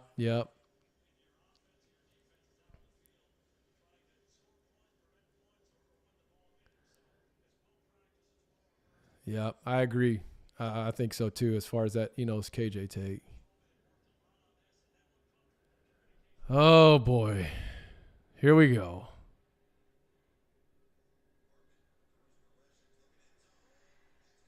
Middle of the field. Touchdown, Notre Dame. 28-0. 13 seconds before half. I don't care. I'm hanging in there. I'm hanging in. I don't care if this game finishes 56-0. I ain't quitting. I understand if everybody's got stuff they got to go do, but I'm hanging in there. Oof. Not going to lie, boys. Hartman looks good. I don't know how much that is the defense he's playing against right now, but Hartman for sure looks the part. Now, we'll see how he looks against Ohio State in a couple weeks or whenever that game is, but 28-0. Whew. Yeah, Dwayne, I think I'm going to do one every Saturday. I'm still figuring out what it's going to look like, but I'm going to do one every Saturday. Whether it's more pre-gamey or whether it's more focused on a specific game like this one. But yeah, I am. That's right, Dave. No quit. No quit. That's right. All right, let's update the score here. Actually, I'm going to go ahead and put half and then just hold it. Any chance Navy takes this one to the house?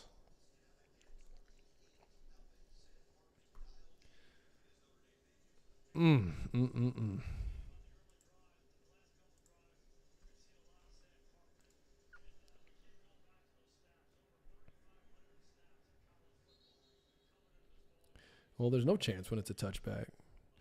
All right, we're going to just kneel it. What do we got? Go to half. Regroup. I mean, what do you tell your team? It's your first game as a head coach. You're playing against Notre Dame. You're overseas. It's 28-0. I mean, you got to go in a half and, let's go win the third quarter. And then let's go win the half. One piece at a time.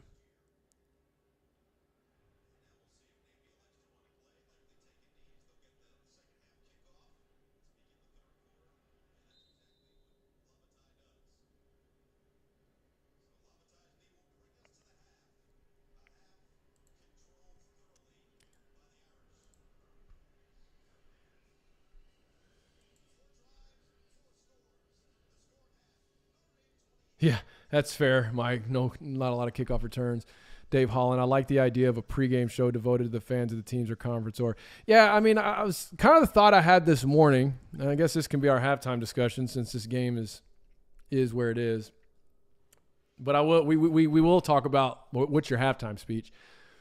But what I was thinking earlier is, particularly with the American Athletic Conference, they don't really get a lot of talk on College game day, so maybe doing something in a similar time slot, maybe like that 10 to 11 time slot, Central Time, so 11 to 12 Eastern Time, where we do more of like a pregame or a couple hours, whatever it is, where it's just more of a pregame Saturday lineup. Here's what we're having that discussion, and then everyone goes and watches. But I don't know. I like the full game streams like we're doing right now, even though these probably you're going to have more people hopping in and out, which is fine.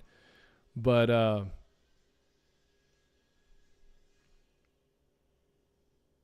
calling the Marines voice. Yeah. What are you telling your team at halftime if you're Navy, if you're Coach Newberry? It's your first game as head coach. You're down 28-0. Yeah, no, I saw him talk about UTSA in Tulane on game day. They gave them that was when they talked about the top G5 program this year, and they made their picks. I mean, we'll see. I mean, because I also think, too, not every game is going to be – I think that Houston UTSA game is going to be good. Calling the Airborne Rangers. Be better. Yeah, have to be better. Come on, guys. I think you got to win the second half. You just got to focus. You got to focus on being a 0-0 new game. You know, you're playing for pride at this point. You're going to keep fighting. You're not going to quit. Like, let's go win the third quarter. Make it small. Because I don't remember what it was last year. I think it was 35. I'm going to see if I can look it up. I think it was 35-13 at half. Navy, Notre Dame, 2022 box score. Let's look it up. Yeah, it was 35-13 at half last year. And then the Navy came out and it was 19-0. They shut out Notre Dame in the second half, and they ended up losing 35-32. So sometimes you just got to make the game smaller in situations like this.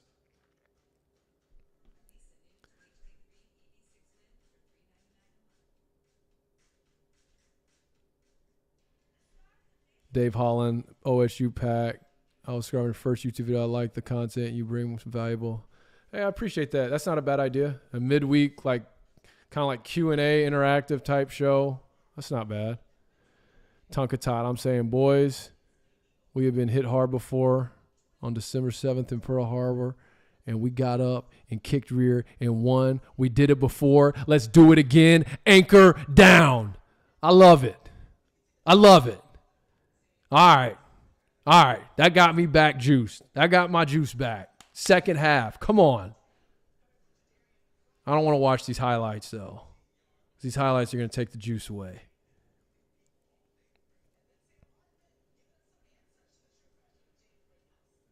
Speaking of juice, I don't know if I'm about to break every YouTube protocol, but like I got to go take a halftime restroom break. So I will be right back.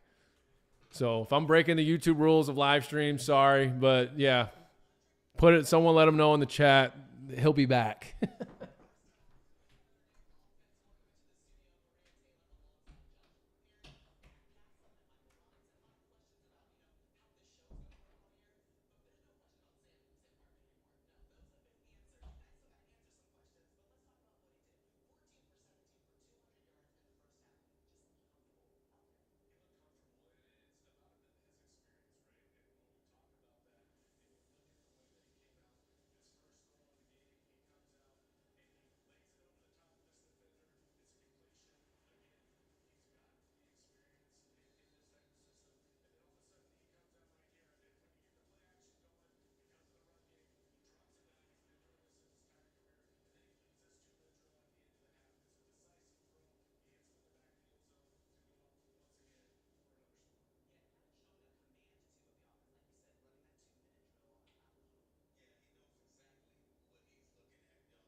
All right, I'm back. All right, let's see what I miss in the chat. Anchor down, love it. Give him the good Madden speech. You see, the entire point of the game is to get the ball. Thank you, 58. Appreciate that. Cross the line and get more points on the board. The team with the most points wins. 30 minutes for the rest of your lives. Yeah. Look at me. Yeah. I feel like what doesn't get talked about enough, by the way, that just reminded me of the Swamp Kings documentary and then obviously the infamous Tim Tebow speech at halftime of that 2008 VCS game. That was a total ripoff from Varsity Blues. I just feel like that doesn't get enough attention. Like that was Bud Kilmer originally, and then Moxon put his spin on it at halftime. Anyways, 30 minutes for the rest of your lives. I think the George Patton speech would be enough to fire up the midshipmen. We're not just going to kill them. We're going to use their guts to grease the treads of our tanks. Come on. We got them right where we want them. Overconfident and ripe for a butt kicking. Let's go, Navy. Oh, man. Rangers need a Tebow speech. Talking about the Texas Rangers. Trying to close out the season. Oh, man. Yeah, so they're going to get the ball. I feel like if they could come out and score, they could come out and get a touchdown, if Navy can. They need any life, any ounce of momentum. He was a jarhead.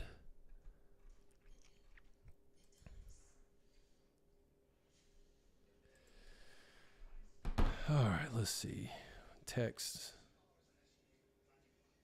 Oh. Are you on here? Hop in the chat if you just if the person that just texted me is on here. Say something in the chat. That's hilarious.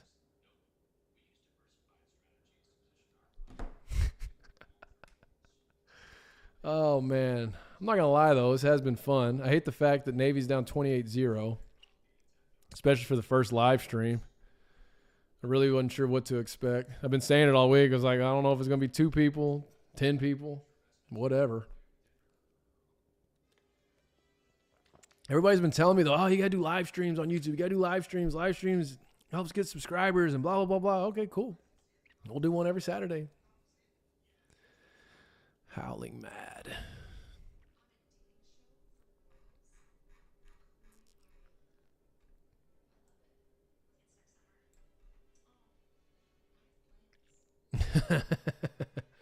Hawaii Vanderbilt.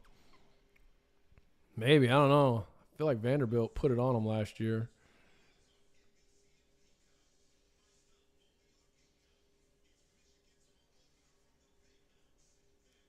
Notre Dame does look sharp. Sam Hartman. I mean, up front.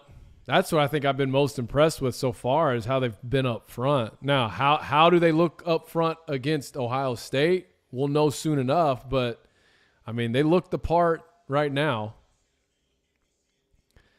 ECU, Michigan next week.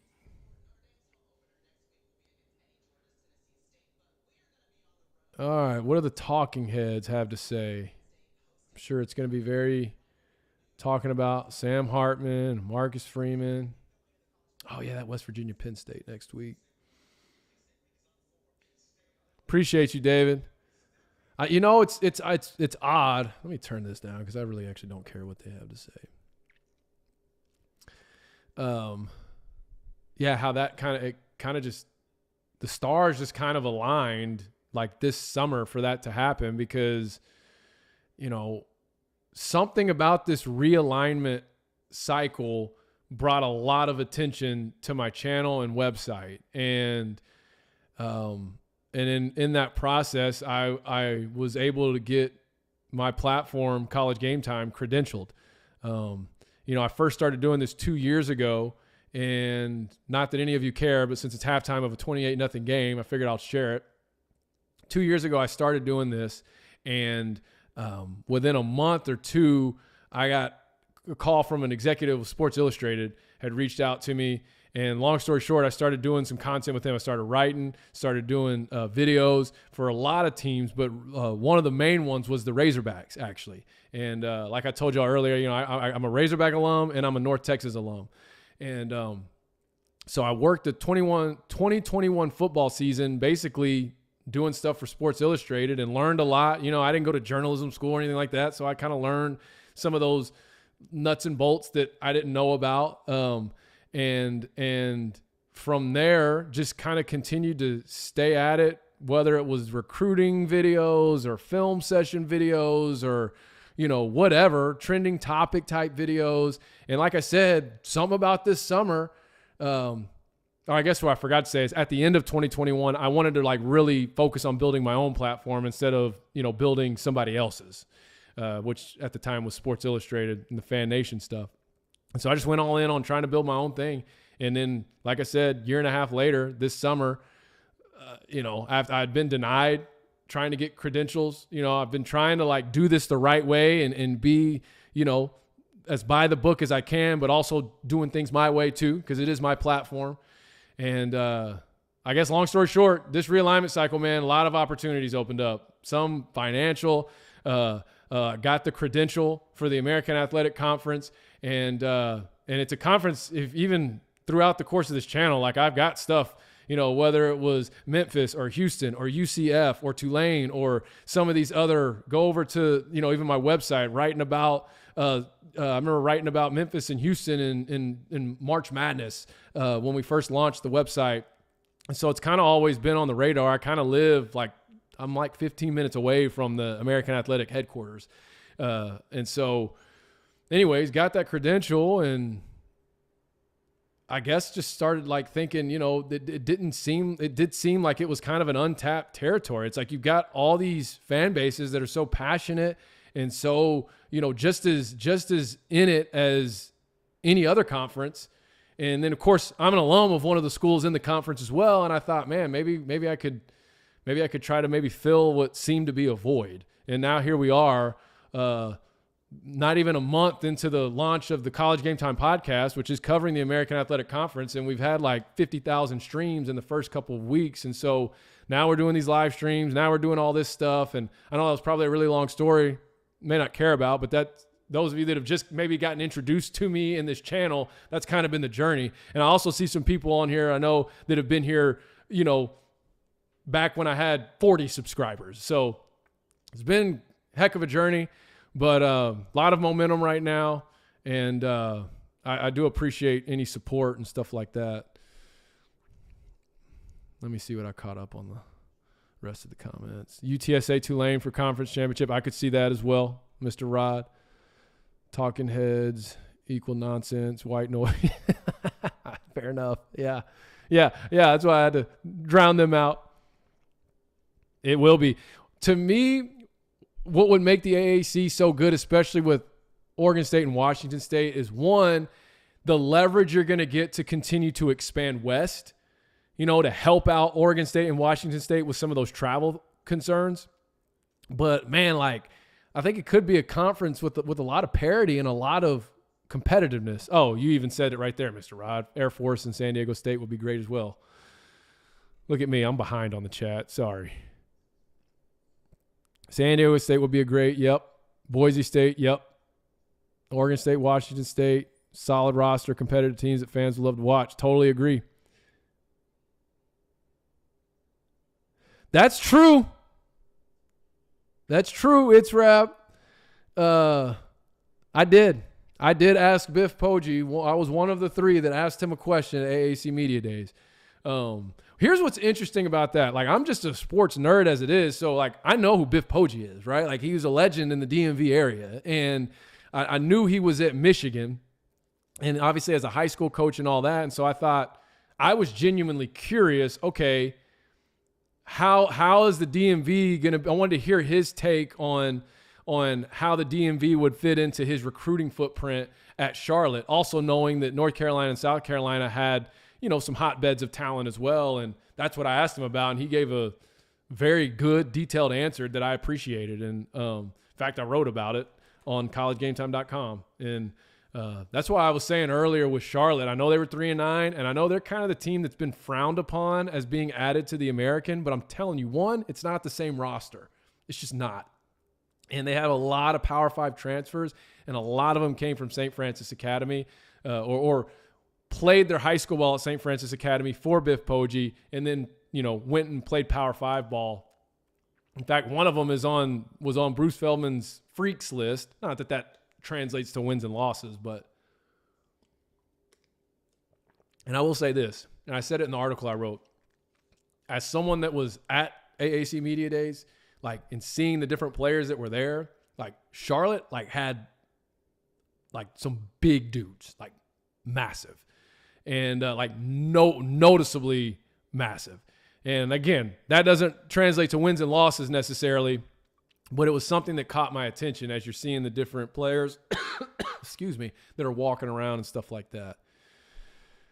Continue to follow. I appreciate that 58. I hope it works out, man. I hope honestly, I do hope, I don't know if this is even on the table, but I hope you guys do get maybe like the Big 12 door opens back up. I think the fans and student athletes deserve that much, especially Oregon State with the investment that y'all have just put into football and y'all finally turned the corner and all that good stuff. But of course, selfishly, as someone who's now like committed to covering the American, man, I think it'd be great for the conference. I think I've made a pretty stout argument for how it could ultimately in the long run end up benefiting Oregon State and Washington State as well, especially if you can do it in a way where you keep the pack, not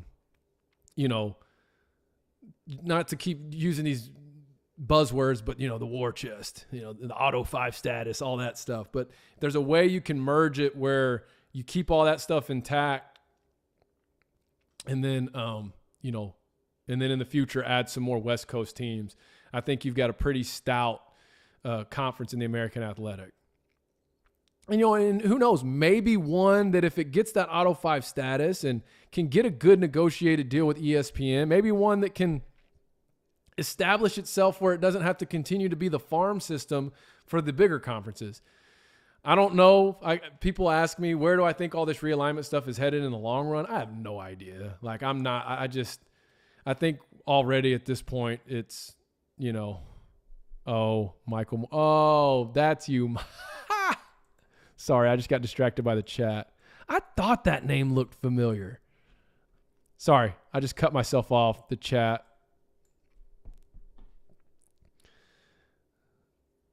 I have to text someone right now. Sorry. Thought that name looked familiar. I was like, why does that name look familiar? What up, Michael Moore? I don't call him Michael, though. I won't tell everybody what I call him. But anyways, back to what I was saying before I got distracted by that chat is that I think the AAC could position itself to not have to be the farm system, but, who knows? Either way, I'll be here. I think it's definitely a passionate group of fans, and I think it's going to be a competitive conference, and I think it's a conference that's going to have some parity. And, yeah, I mean, it's not going to be the SEC or the Big Ten or anything like that, but it doesn't really have to be.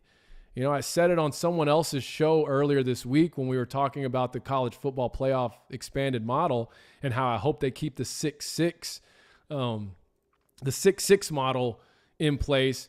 That way that G5 school still has a seat at the table, because it's like every Goliath needs a David, was kind of what I said. In other words, like that's what sports fans want to see. I mean, a lot of people started watching this game cheering for Navy just simply for the fact because Navy was this heavy underdog. Now, they're playing like one, and it doesn't look good, but the truth is every sports fan, a lot of them at some point get in a game like this where they have no emotional attachment to either team, and they just go, I want to see if the underdog can pull it off.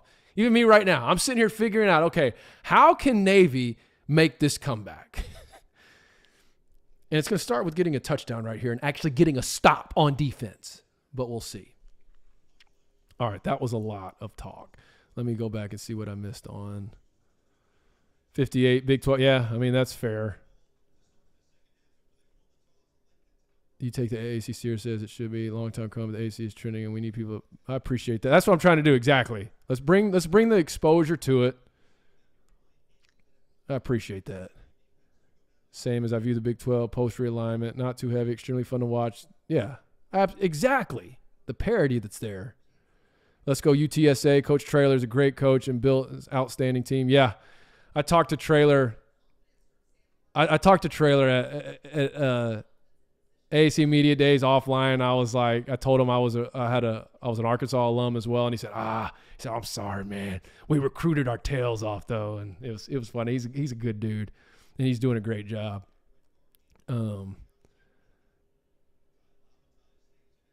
Merger, yeah, I like that. Hold on, let me see what's going on with this game, and then I'll get back to those. Pitch, let's go. I'm not tapping out on this. I don't care. I'm staying in on this. Let me get to the rest of these comments real quick. Navy needs to show out and represent more. Yeah, let's make something happen in the second half. It's a new ball game. That's exactly right, David. In fact, I was at that game, the Cotton Bowl, and you could feel it. I mean, absolutely. And that was one of the greatest environments. I love, like, the Tulane fan base really won me over at that game. A4, A5. Yeah, I like that. 58. And then David Holland would be awesome. That's right. That's exactly right. Pitch. Oh! Guys.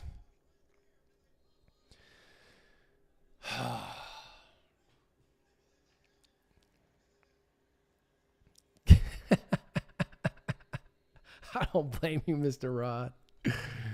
Oh.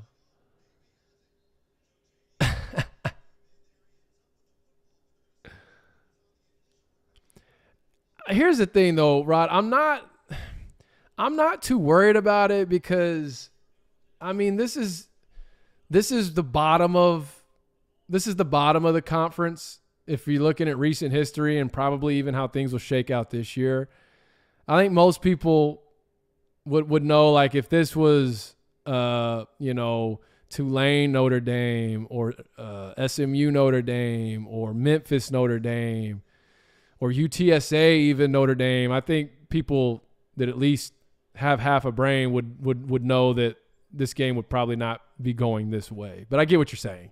It's a national stage. It's a chance. Oh, we got the ball still. I don't even know what happened. I got talking so much, but we're about to punt it away, so at least I'll take that.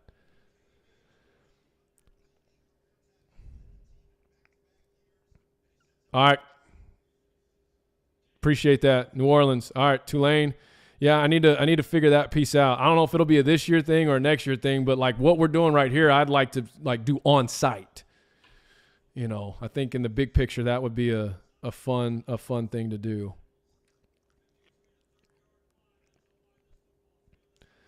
Okay, I don't even know what happened with the fumble because I was talking, but we're punting. My apologies if you're someone that's actually listening, trying to hear what's going on in the game. Notre Dame just went 3 and out. They're punting it back. I'm sorry. Navy just went 3 and out. They're punting it back to Notre Dame, 28-0. And Notre Dame's going to have the ball with excellent field position. Not good for the old Navy Midshipmen.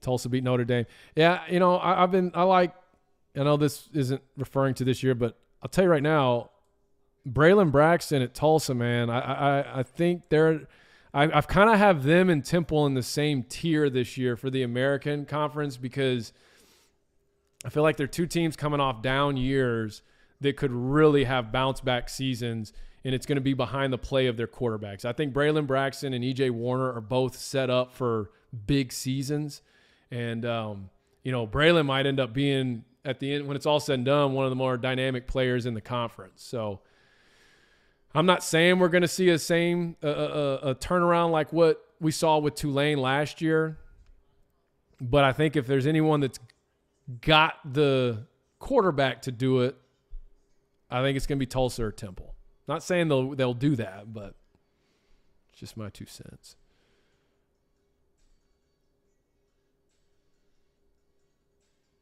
First year, new coach trying to add some wrinkles without the players. The coach needs to implement the plan. Yeah, I mean, that's fair. That's a great point. That's a great point. What is this alert? Oh, NFL preseason. Oh, it's all right. I'm hanging in there with you, Navy.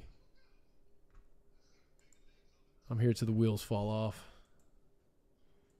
I guess you can make an argument they've already fell off, but yeah, I think that sorry, that commercial distracted me. Yeah, so Temple, Tulsa. I know Tulsa has those back-to-back with Washington and then OU. So I'm curious to see how they fare in those games.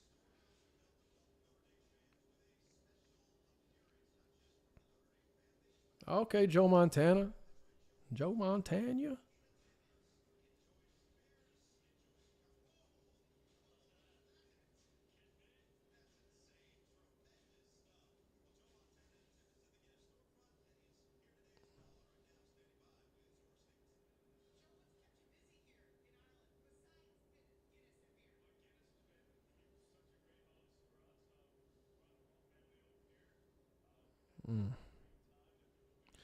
Sorry, I'm checking the old Twitter right now, seeing when people are going crazy.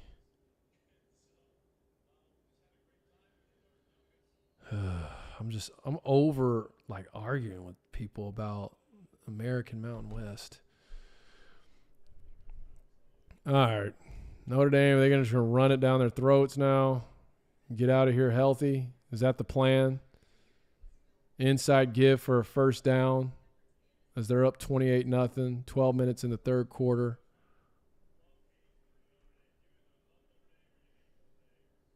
Oh, really? Yeah, I remember when his son was at Tulane. That was what, back in 2012, 2013, 14, kind of that era. Did he ever end up starting? Because that's when Tulane had the Saints assistant as head coach. Is that right? Was it Curtis something? He didn't do too well, but I remember I think he was there when Montana was there.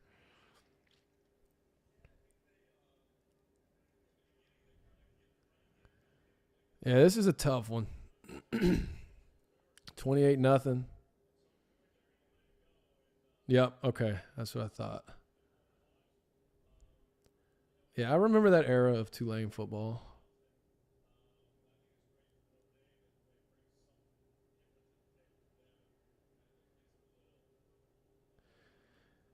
Well, all I know that I can tell you as a fact, responding to Back Porch Country, is that he has a meeting set with both of them that's going to be remote. And then it sounds like early next week he's also got an in-person setup with them.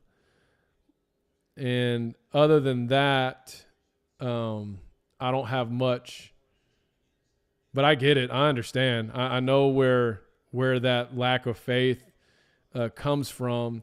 I think where I'm trying to have faith, and it could be just me being a homer faith, which is fine, but like this is an opportunity for him to go get everything he's preached for the last decade or so. I mean, P6, eliminate the G6, G5, P5 divide. I mean, this is his time to sort of cement the legacy of what he's been building his platform on for the last decade. No, he's definitely meeting with them. And I mean, I've shared what I feel like his best pitch could be, so we'll see how that goes. Yeah, 58, that's correct. That's correct.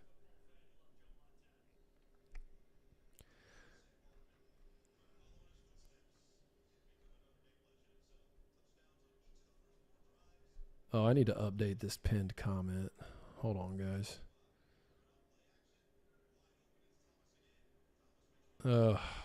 Yeah, I know I haven't said anything about the game. If you're just listening for that, it's still 28-0, and Notre Dame appears they're going to make it 35-0.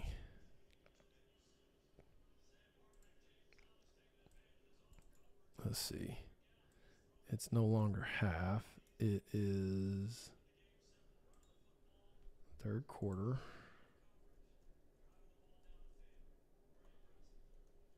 Third quarter, Notre Dame, 28. We need Navy to get on the board. I can't. I don't think I can handle a shutout. I don't think I can handle a shutout. All right, let me see what I've missed here on the chat. Roadrunner football, 10-7, I remember. Yep. UTSA. Oh, we got some pressure. Oh, my gosh, guys. Oh, we're making Navy's making Hartman look like the freaking Heisman. My goodness. As I just updated the score, I just sat there and thought, too, maybe I should wait one more play before I update this score, because otherwise I'm going to have to update it again, which I am. It's about to be 35-0. Awesome.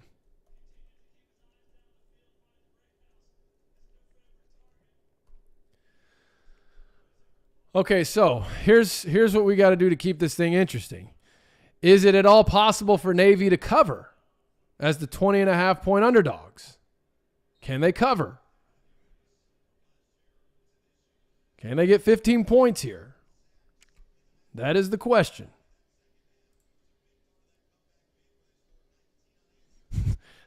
Mercy rule. No, Navy's not going to quit fighting. I do know that. Replace pinned.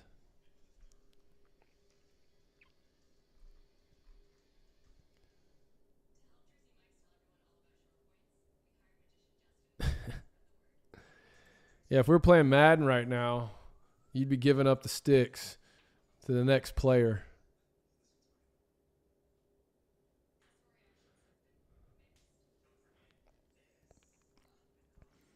Come on, Navy. Let's just get on the board. Let's just get on the board. Live to fight another day.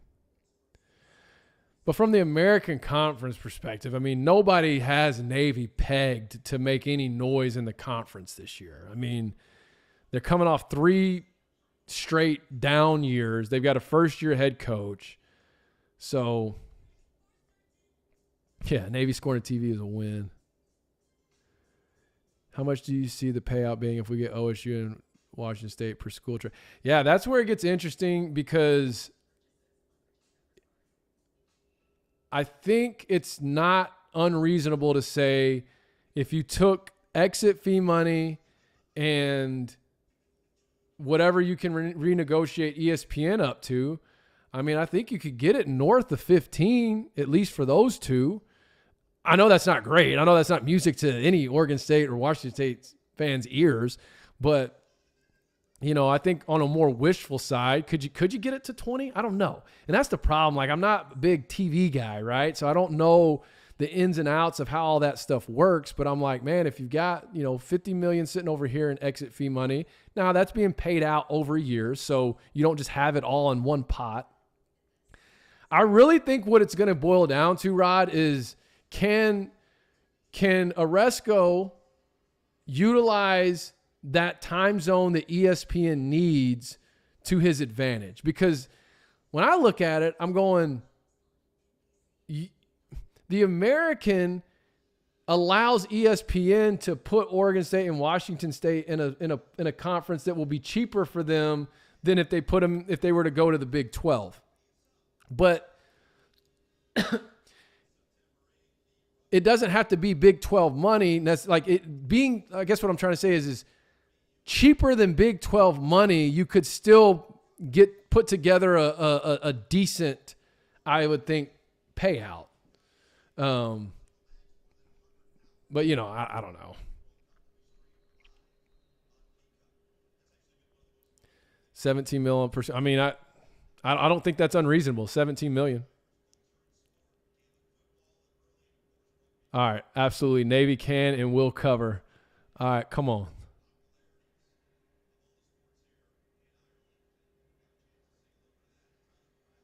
Take it back. Take it back. All right, good return. Good return. Keep fighting, Navy. Keep fighting.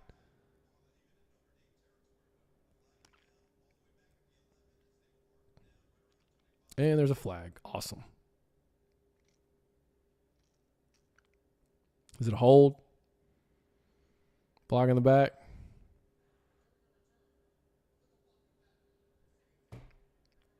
Great. Illegal block in the back.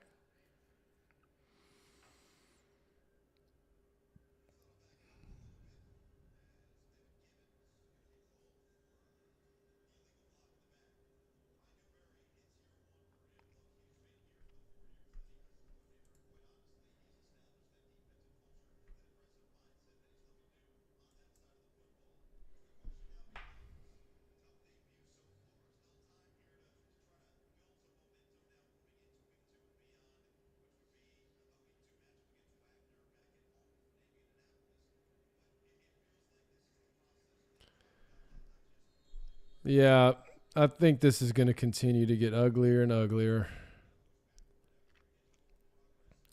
It's like, can they just get a good play? I mean, just pop a good play, something.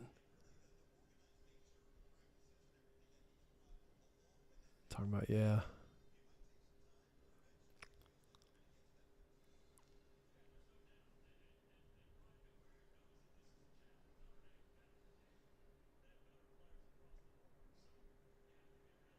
Oh.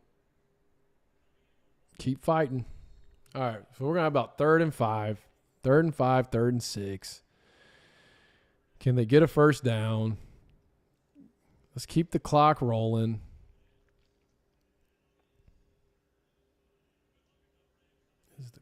Is this accurate?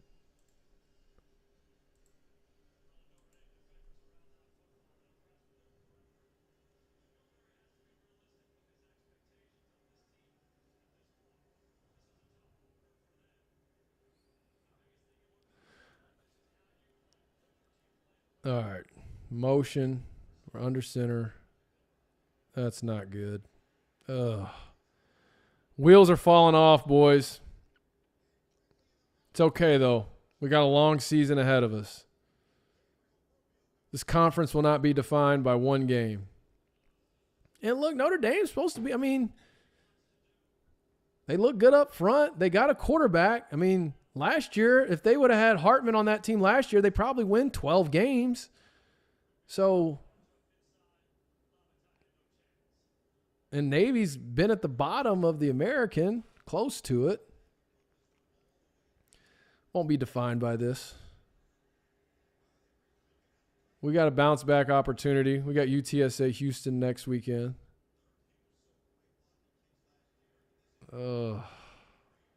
Is he going to score? No, he slipped. Okay. Well, once again, Notre Dame's got the ball in Navy territory. About to go up 40-something to nothing. Well, I figured Notre Dame, from an objective standpoint, would win the game. I didn't know that it would be like this, though, to be honest.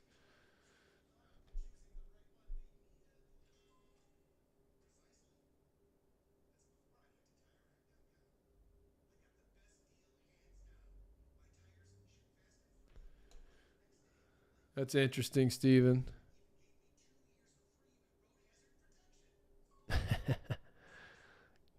Yeah, I'm hanging in there. I'm hanging in there. I don't care if I'm the only one on this stream when the fourth quarter hits 3 zeros, that's fine. I'm committed.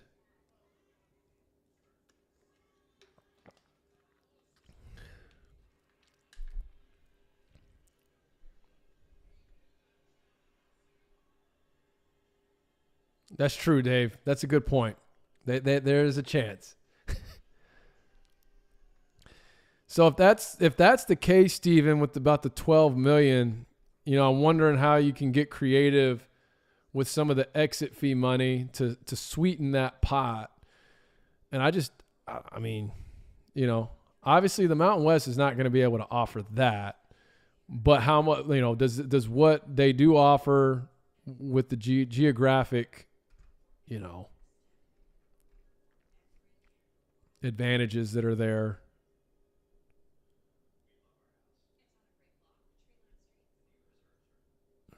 Pac-12 was going to be worth $50 million, dropped down about 30 when they left. Oof.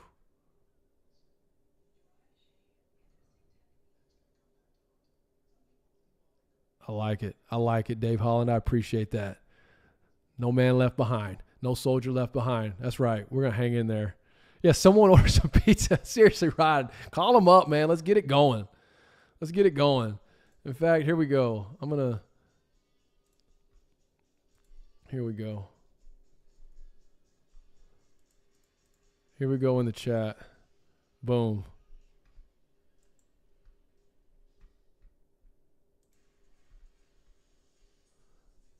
There's a pizza right there for you, Rod.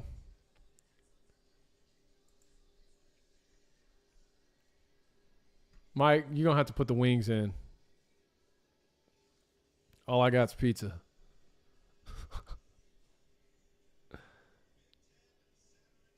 I agree, Todd. I'm with you on that, Oh, looks like, did they put the backup quarterback in, or was that Hartman? I couldn't tell. Are we still watching the game, or are we just talking ball right now? In pizza. No, they got the starting running back in. That number 7, he's a dude. You know, all right, I'm gonna put something out here for everyone. We're gonna get redemption for this game in the New Year's 6. Give me Notre Dame and the American Athletic Champion in the Fiesta Bowl. And that's when we'll get our redemption. I'm putting that out there.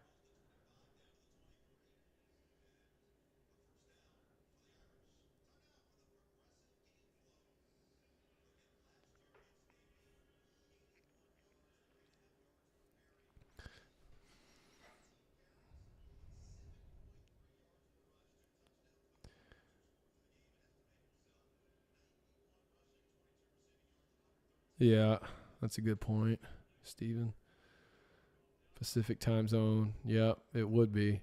Well, in back porch, it would be nice to have that and then to get those two and then leverage to be able to go get more. He's down. All right. Come on. All right, that Navy dude's running his mouth, but I don't. Now's not the time to be doing that. Okay. Let's go back up. Yeah, Renee switched to Little League. What a lame kickoff to the college football season. I mean, fair. That's fair. Very fair. What other games do we have today, college football-wise? I know USC plays. Let's see.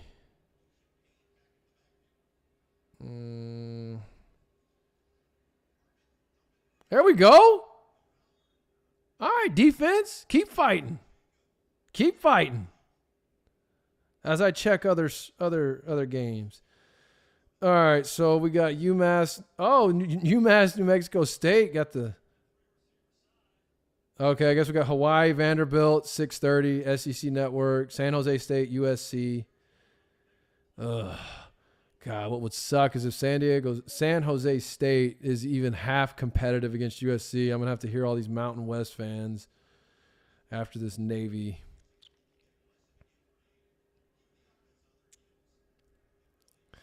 This was kind of funny from Twitter earlier, if I can find it. So somebody added me on Twitter about something with the American. And I said, it was about the American Mountain West. I said, nobody outside of the Mountain West thinks the Mountain West as a superior conference to the American. And somebody responded and said, under what metric is the AAC better than the Mountain West? And I responded, revenue, exposure, access, recruiting footprint. Like, every metric. Anyways, those are the type of arguments I've been getting in, and I'm getting tired of it because it's like if you just Google, you could see some of this for yourself. But where most people's argument against the American is the fact that UCF, Houston, and Cincy left. And my response to that is something I continue to say over and over again is that, right, what the American Conference did for those 3 teams, it will continue to do for the next wave of teams that are sort of either in newcomer teams or teams that are, oh, he almost got that pick. Sorry, I'm still slightly invested in this game, even though it's 35-0. We actually got it to 4th down. Okay. All right, let's see. Sorry, I'm coming back. Yeah, Cameron, I like that point about San Diego State. What I do like about San Diego State is them on the basketball side, but they also have a quality football program. Don't get it twisted. They would add value on the football side too. He missed it. The tides are turning, guys. Hey, we're going to win the 4th quarter. Navy is going to win the 4th quarter. Navy's going to cover. I'm not giving up. This is about respect now. Navy's going to cover in this game. Sorry. Where are we at? Best team in the Mountain West. It sounds like this year it's going to be Boise. I don't know that for a fact, but yeah, Vandy, Hawaii. Oh, yeah, I missed a lot of these. Jeez. Hold on. Sorry. Let me scroll up.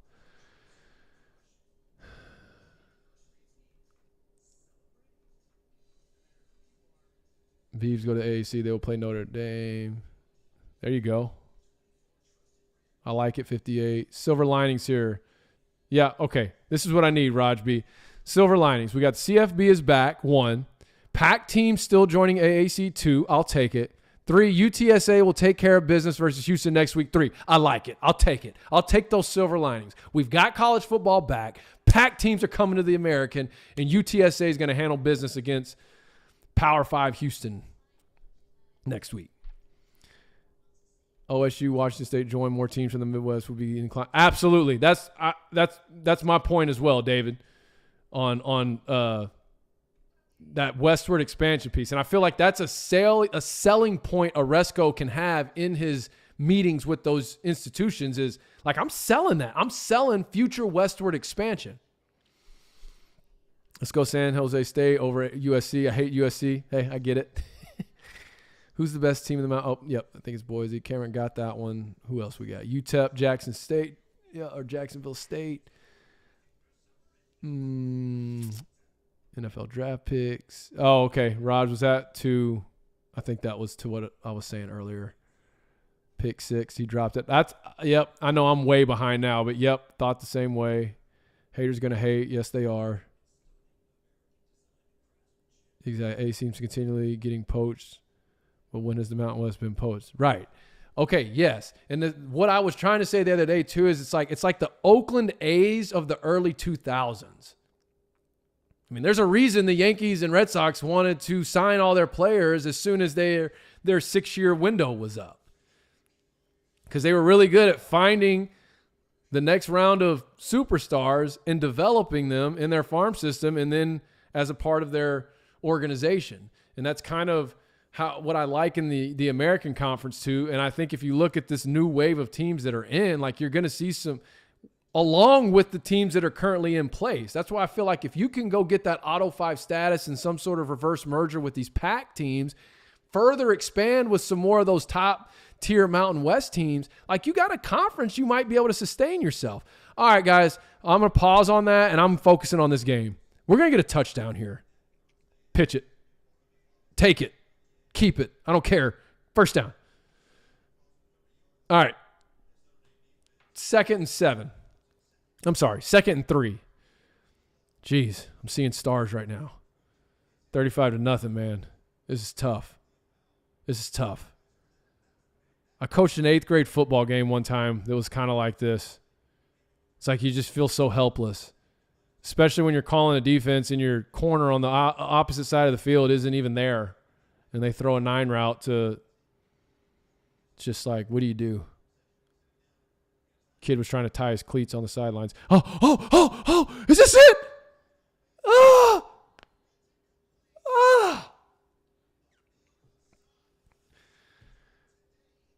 God, man. It was there. Couldn't make that throw. Guys, let's go back to the first quarter on this. You remember the play when you had 2 receivers in the same place, that 4th down? I mean, I feel like that's when that was a pivotal moment in this game. I feel like this would be a different game right now if one of those receivers would have ran the correct route and that play gets made. We got to get a first down.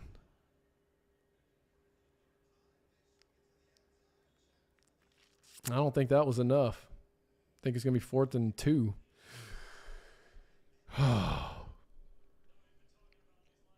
Yeah, need some more work on those passing game wrinkles. Like actually passing.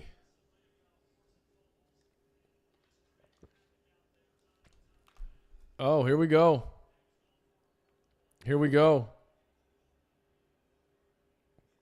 Got it. First down.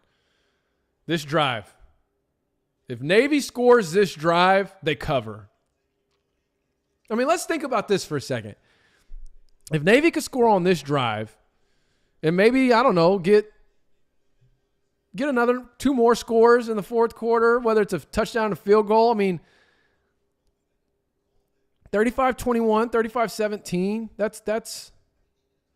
That's better than 49-0, especially if Notre Dame takes off the gas.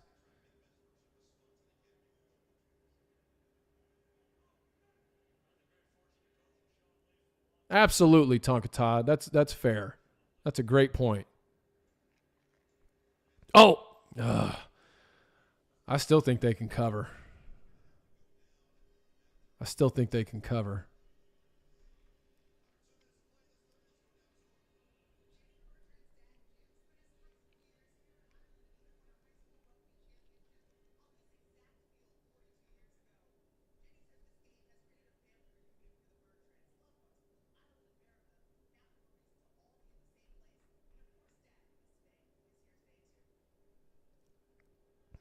Oh. Need a little work on those passing wrinkles. Was that David W? Yeah. Oh, man.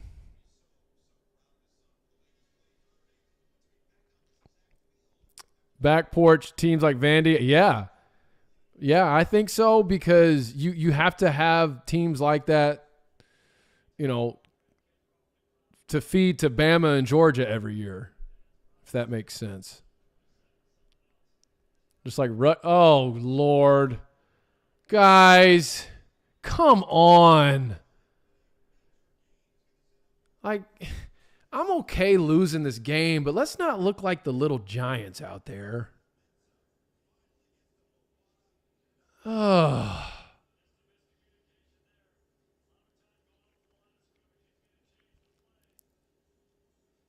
Well, I mean, one of my keys, if Navy was going to pull off this 20.5-point underdog upset, the first key to doing that was going to be to have time of possession and keep Notre Dame's offense off the field. And that is not something they've been successful at doing.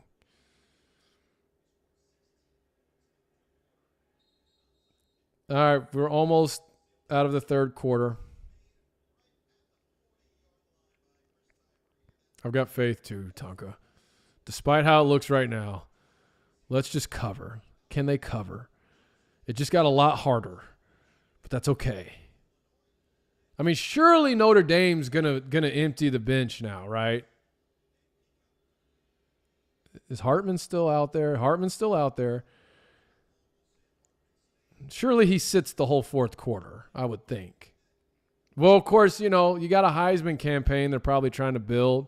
What better way to get that off to the right start? Man, that run defense. Tell you what, if I'm the American Conference, though, and I got Navy on my schedule, I know what I'm thinking about doing offensively. And there's going to be some teams in the league this year that going to have a strong rushing attack. Oh, yeah. No, I totally agree. That was what my second point was. Have long, sustained drives that end with points.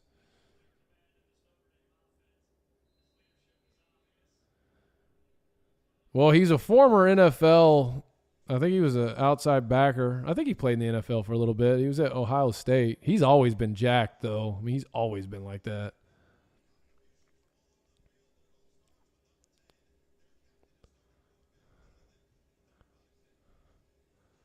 I don't know back porch. If I had shoulders and biceps like that, I'd probably wear a medium pullover too. If I say so myself. All right, let's see.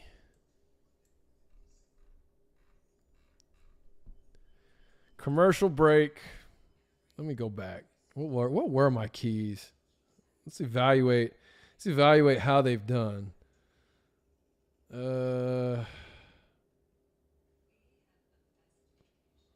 are they at? Hold on. Maybe they're on my computer. Yeah, the first one was time of possession. The second one was stay on schedule, which was long, sustained drives that end with points. And the third one was play to win. Go for it on fourth down, call a fake here and there, be the team most excited to play. I feel like they've played to win. They just haven't done one or two, unfortunately. That's fine. Sometimes you eat the bar, sometimes the bar eats you. As the dude once said so eloquently. That's right. Most valuable beard. That's Newberry all the way. Are they winning? Are they really?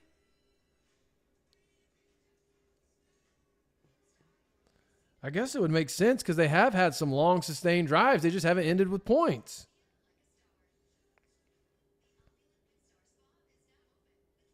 They darn sure are. They darn sure are. Look at that. Yeah, they just hadn't gotten anything out of it. Well, points matter. Good call, 58.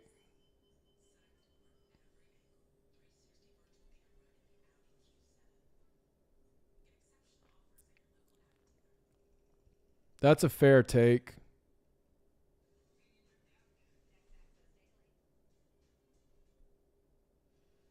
Yeah, let's win the fourth quarter. I like it, Dave. I like it, Dave. Win the fourth quarter, which I need to, speaking of, I need to update this.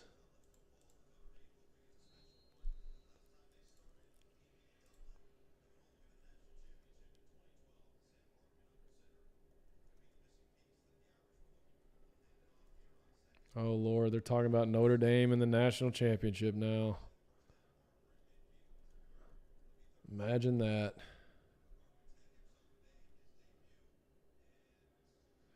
All right, it's officially the fourth quarter. Notre Dame is up.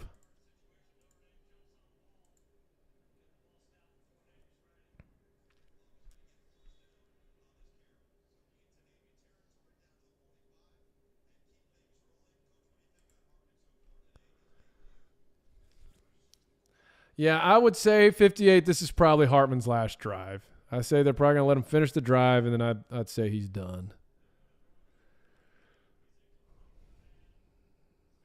Yeah, that's right. Exactly. Thank you, Mike. I mean, it's that's right. Okay, guys.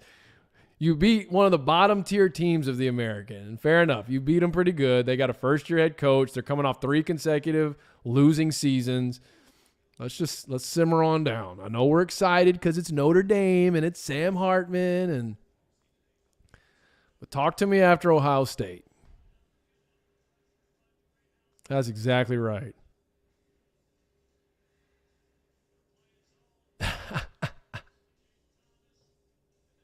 Yeah, I appreciate you guys, man. This has been fun for me as well. Like I said, I'm gonna figure it out. I like the midweek idea. I'll see about that, but I'm for sure on Saturdays going to be doing this. I just need to figure out what I want that to look like. Oh, no. And that's like the third string running back. Jeez. It's all right. Keep fighting. Keep fighting.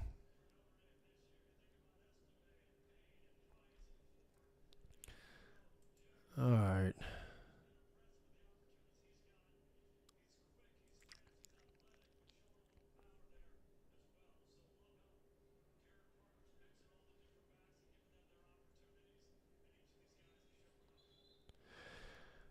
Okay, good question, Back Porch. I'm sure I can. The problem is I don't know how to get it where I won't get flagged. Because I've gotten flagged for some stuff that was way less than that. And that's where I'm still trying to figure it out.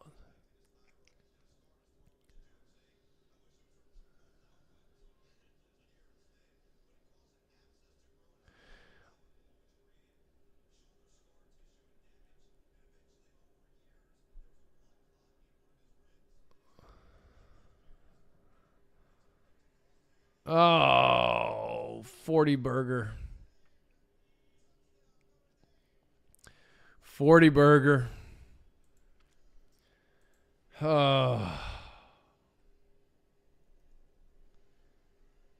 That's all right.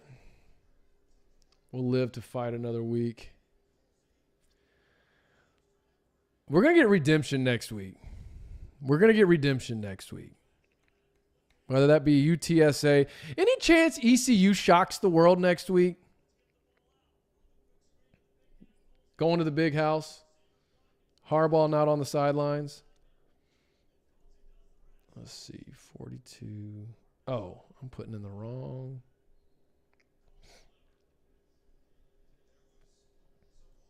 Navy 0. That's what I'm thinking. Cameron. Replaced pinned message. Okay, this is not good. So let's keep going back up. Hold on, I missed some comments in the chat. Yeah, the picture. Yeah, said the Texas high school football. US. Yeah. So my thought on that is the spread is so common now that this triple option, at least at the collegiate level, maybe is more of an equalizer because it's so much more difficult to prepare for now because it's so different.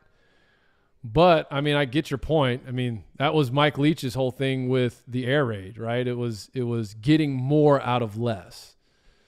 So that's a good question, Jara. Midweek interactive idea. Okay, I'll think on that. Let's see. Tonka. It's not like Notre Dame has ever been. Yeah. Yeah, well, the one time Notre Dame was in the CFP, they got torched by Clemson.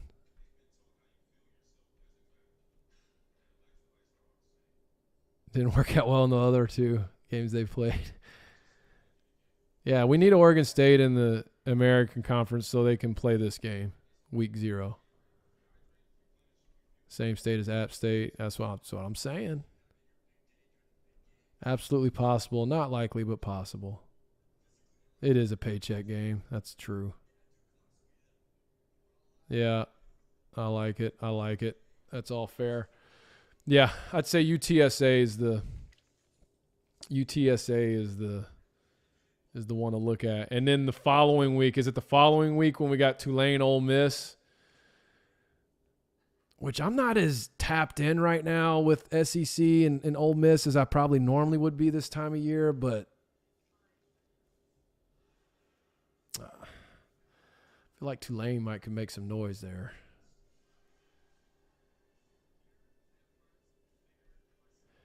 Yeah, I'm looking forward to that Tulsa-Washington game. Is that I think is going to be on Pac-12 Network, so I got to figure out where I'm going to get that. I'll probably have to get a free trial of something because I don't think I get it on YouTube TV. Yeah, and then they got OU. Yep, Tulane. I agree. Yeah, that's what I'm thinking.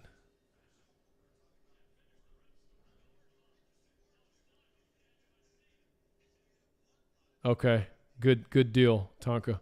Good deal. They can be beat. Well, are you sarcasm? Not on the Pac-12. They're not.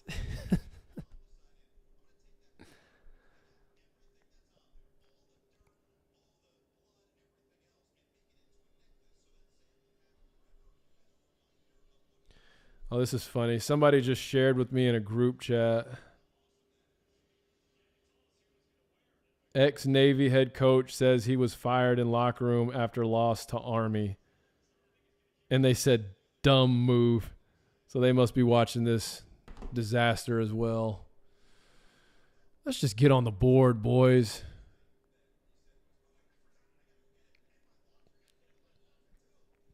Get on the board.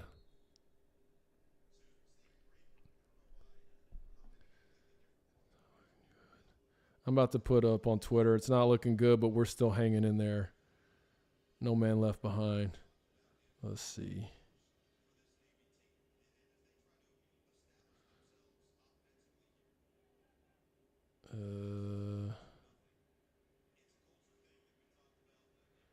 Let's quote tweet this.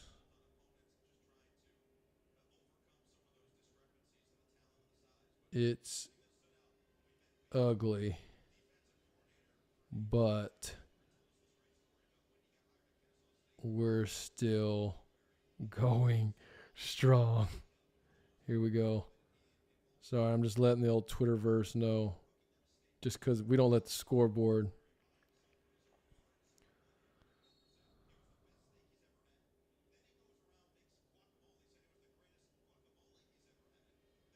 Anchor. Post. All right, good deal. Okay, sorry. What did I miss?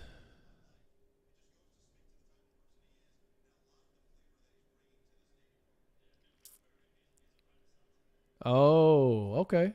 Well, I need to look into that streaming site. Yeah, I'm with you, Dave. Just score.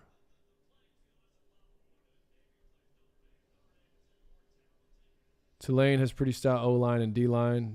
It's true. Special teams might be key. Sling for Pac-12 Network. Okay. I might have already used my free trial on that one, but I need to look. I'll look at it again. Ole Miss has UTSA's best receiver from last year, so that'll be interesting to see. Interesting. Oh, yeah, that's true. And my team is Wimpy, Dimpy, Tulsa, and I've never missed a game. The Orange program on Sling streaming will get you the Pac-12 Network. Okay. Navy is Dookie. All around the M.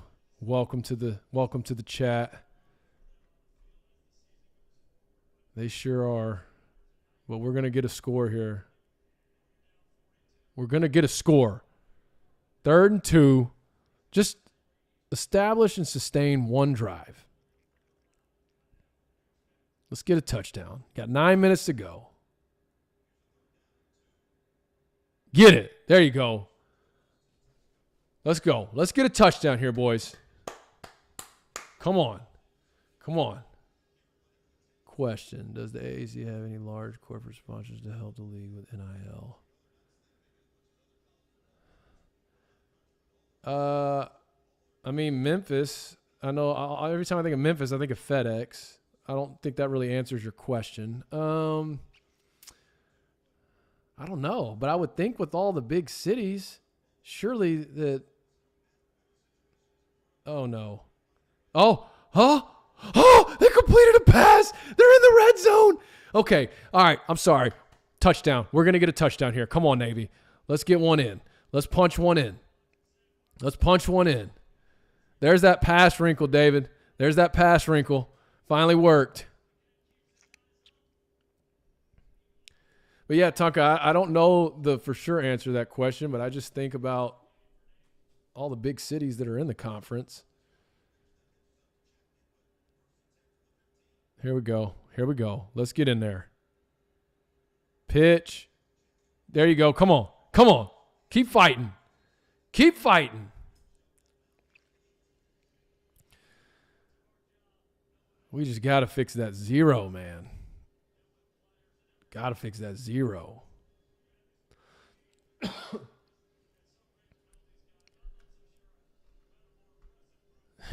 Ramming speed. Come on.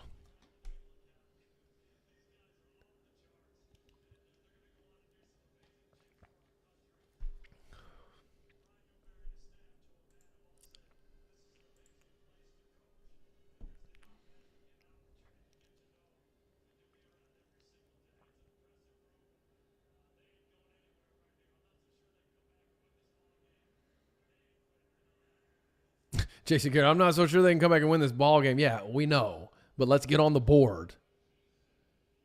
We're playing for pride. Keep fighting. Keep fighting. Jeez, my Twitter, I can't even keep up with it anymore. Come on. Let's get in there. Do it for the beard. Do it for the best beard in college football. Oh, shovel.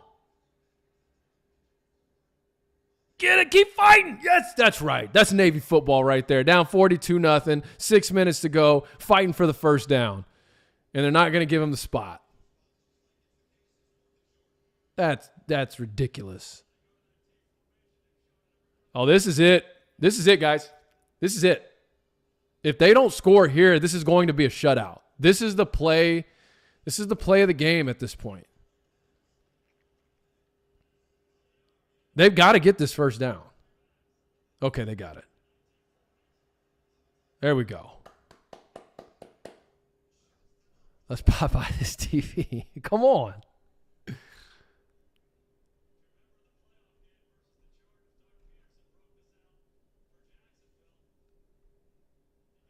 Appreciate you, Back Porch Country. Hopefully see you again soon.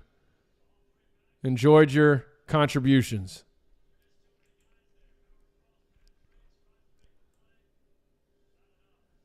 Granbury. I remember Granbury, my junior year in high school, almost beat Denton High. And Denton High had 2 guys that went to go on to play in the NFL. And oh no.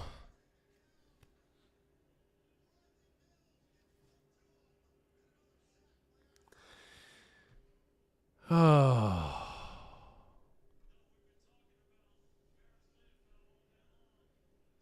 Come on. I don't even remember what I was saying about the Granbury thing or where I was going with that. That makes me so mad. That play. Why would you get cute right there? Just do what you do. Like, run that play right there, the play before, and you probably have a touchdown right now. This is frustrating. This is frustrating. This will not define us. This will not define us. We've got week 1 to look ahead to. We need that passing wrinkle. Golly. Guys, what is happening? What happened? They ran looked like they were trying to throw a halfback pass, throwback to the quarterback, and it just didn't work at all. Oh, we got another one. Another passing wrinkle. Dude, just kick a field goal at this point. Jeez. Just kick a field goal. I can't believe they ran that play.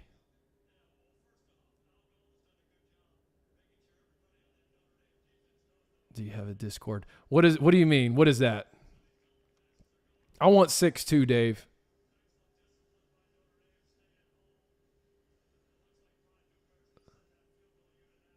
Is it like an online place, Tonka? Is that what you're saying? I'm sorry. I'm not because my knee-jerk response to that question is in the comments of all my videos. There's a lot of people, unless you're talking about an actual physical location.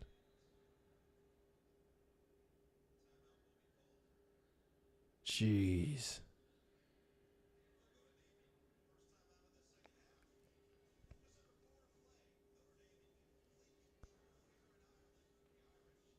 How about a fake field goal here? It seems like it would fit the bill of the last several plays that have been called. I can't believe that throwback pass.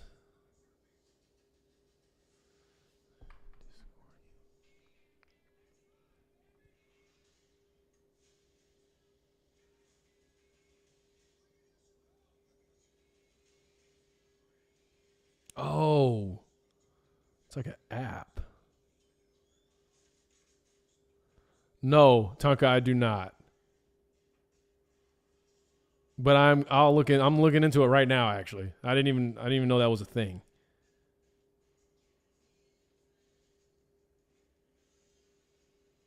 Okay.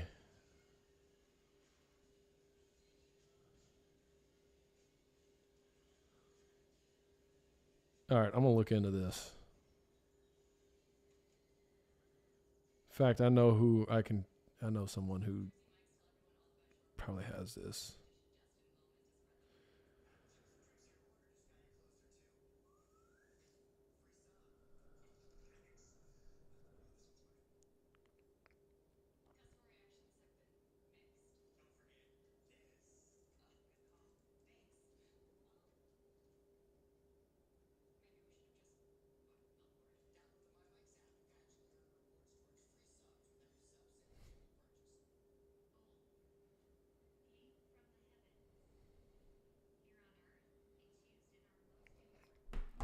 Oh, man. Is there anybody on this stream right now that's been here for the bulk of the time and you haven't said anything in the chat? Put something in the chat. I'm just curious. I'd like to give you a shout out.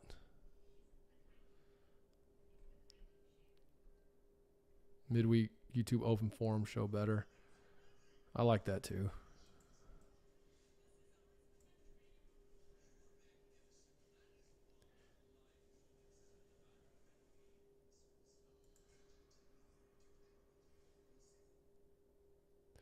I am going to have, and it's going to be ugly for this game, but I am going to do the first one. We'll launch tomorrow. Blankenship, what's going on? Thank you for joining. Thank you for joining and hanging tough with us.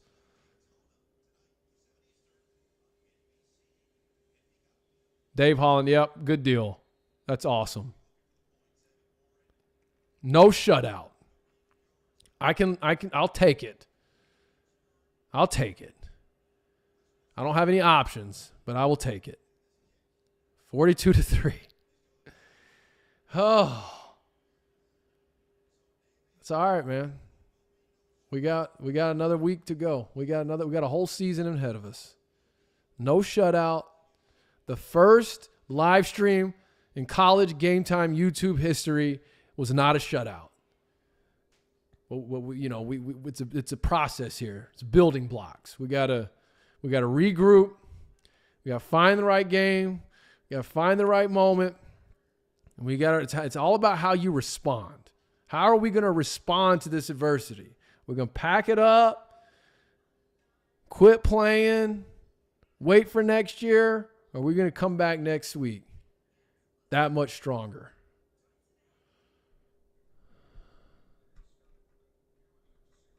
We're on the board. That's right, Mike. We're on the board. All right.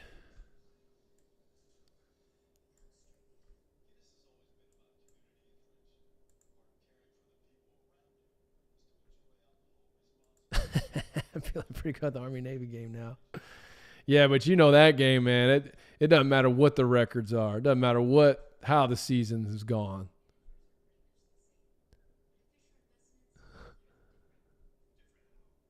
No goose eggs. That's right.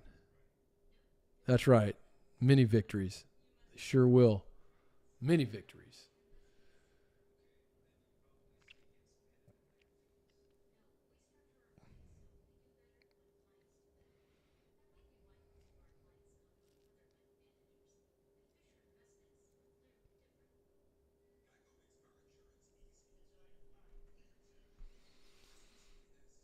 Oh, wait. I need to fix that. I need to take the goose egg off the pinned comment.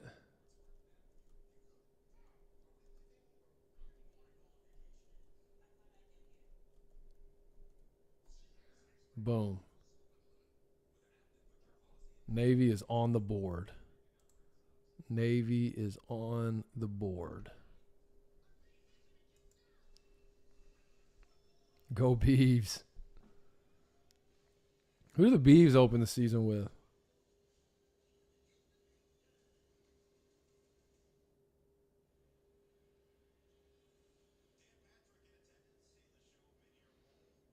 Dan Patrick.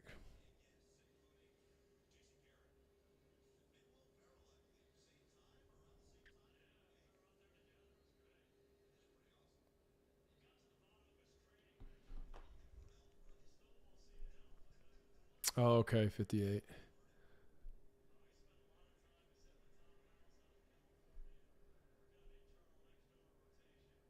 Oh, okay. So what are the chances of getting one of these like phantom turnover type touchdowns to get it 42-10? I want a touchdown. Is that too much to ask, Navy? You eliminated the goose egg. You got on the board. I want a touchdown, though. Can we do that? Show me something.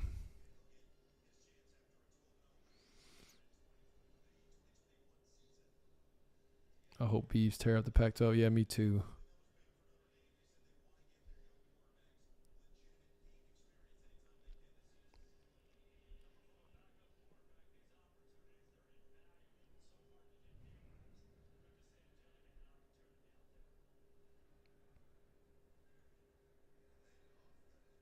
I mean, that's pretty much all they have to do this entire drive, probably.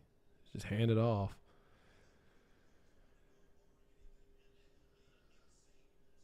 All right, 42-3. Let's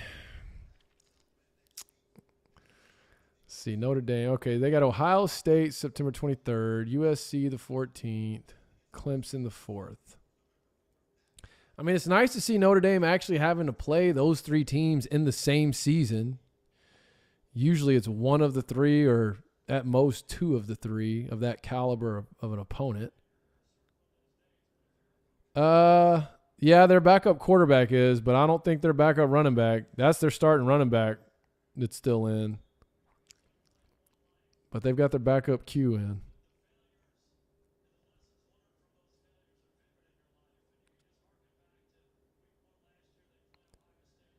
Never too much to ask for a TD. Someone took a timeout?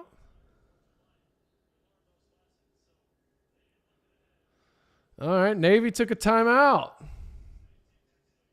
I like it. They're thinking touchdown. They're thinking touchdown.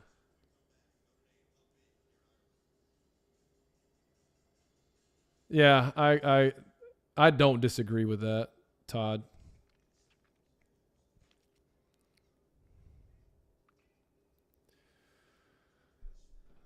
Let's check. Let's see what we got going on here.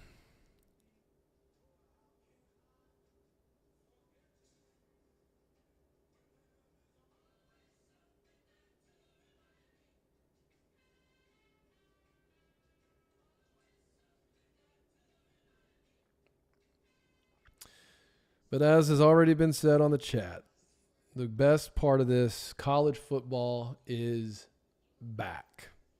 It's back.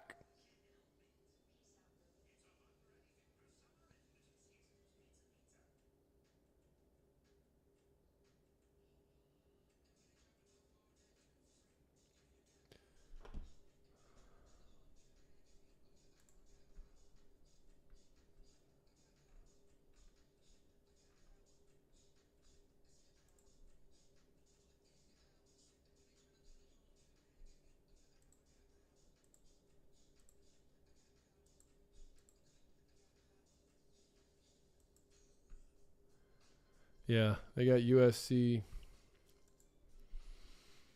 sandwiched between Clemson and Ohio State and Clemson. I think it goes Ohio State, USC, Clemson.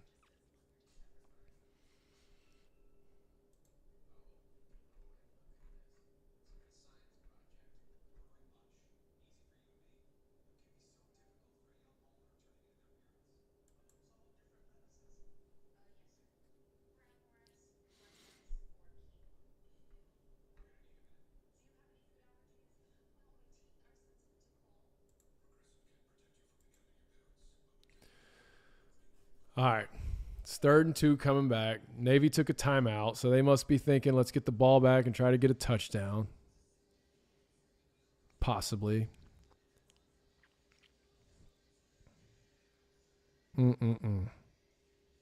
What a game. I still go back to that play in the first quarter. First drive for Navy.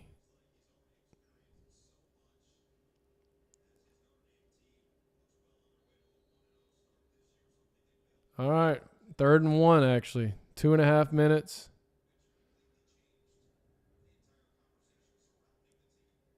Oh, they stopped them. They stopped them. That is not a first, is it? 4th and 1. All right. Let's get a stop. Get a stop. Get a stop. Dang it. All right, that's going to do it. That's going to do it, right? I mean, they just kneel it out now. Or they might have to run. Maybe they need one more first down. I don't know. All right, well, as the clock ticks down, appreciate those of you hanging in there. Stay tuned next week. Actually, tomorrow I'm going to have a what I call my own rendition of 90s, early 2000s Sports Center rundown of this game, even though it was a bit of a disaster. But or at least if I can get the footage by tomorrow. But for sure, Monday, I'll be back with another episode of the College GameTime podcast right here on the College GameTime YouTube channel. I would appreciate you liking, subscribing. If you aren't already, turn on your notifications. Before the game officially ends, if you'd like to contribute to the small business of mine that is College GameTime LLC, leave a super chat. You can leave $1. You can leave $5. You can leave $1,000, whatever you're feeling.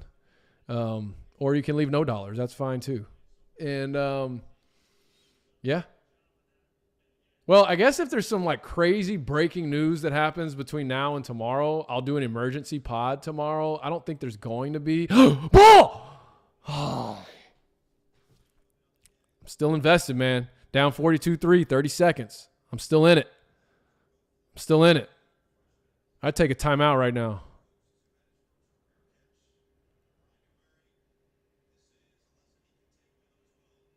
Oh, yeah. Appreciate you, David.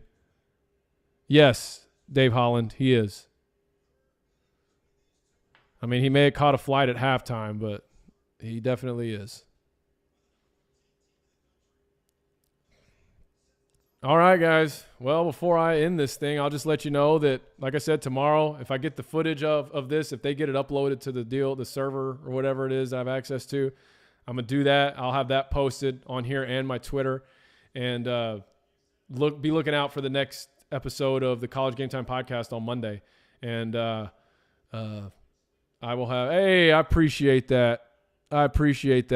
Thank you so much, Godzilla. Appreciate that very much. Thank you for your generosity.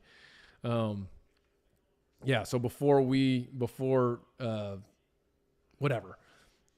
next Saturday, I will have more information on what next Saturday's stream will be.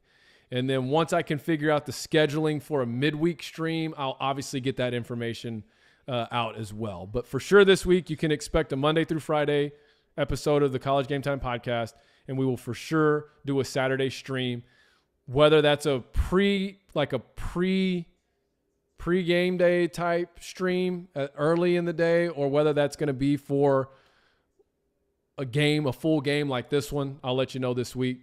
And, yeah, this was fun. Appreciate you, Todd. Appreciate you, Dave. Godzilla, thank you for the generosity. And, all right. See y'all next week. I'm going to end the stream here in 4, 3, 2, 1. Peace.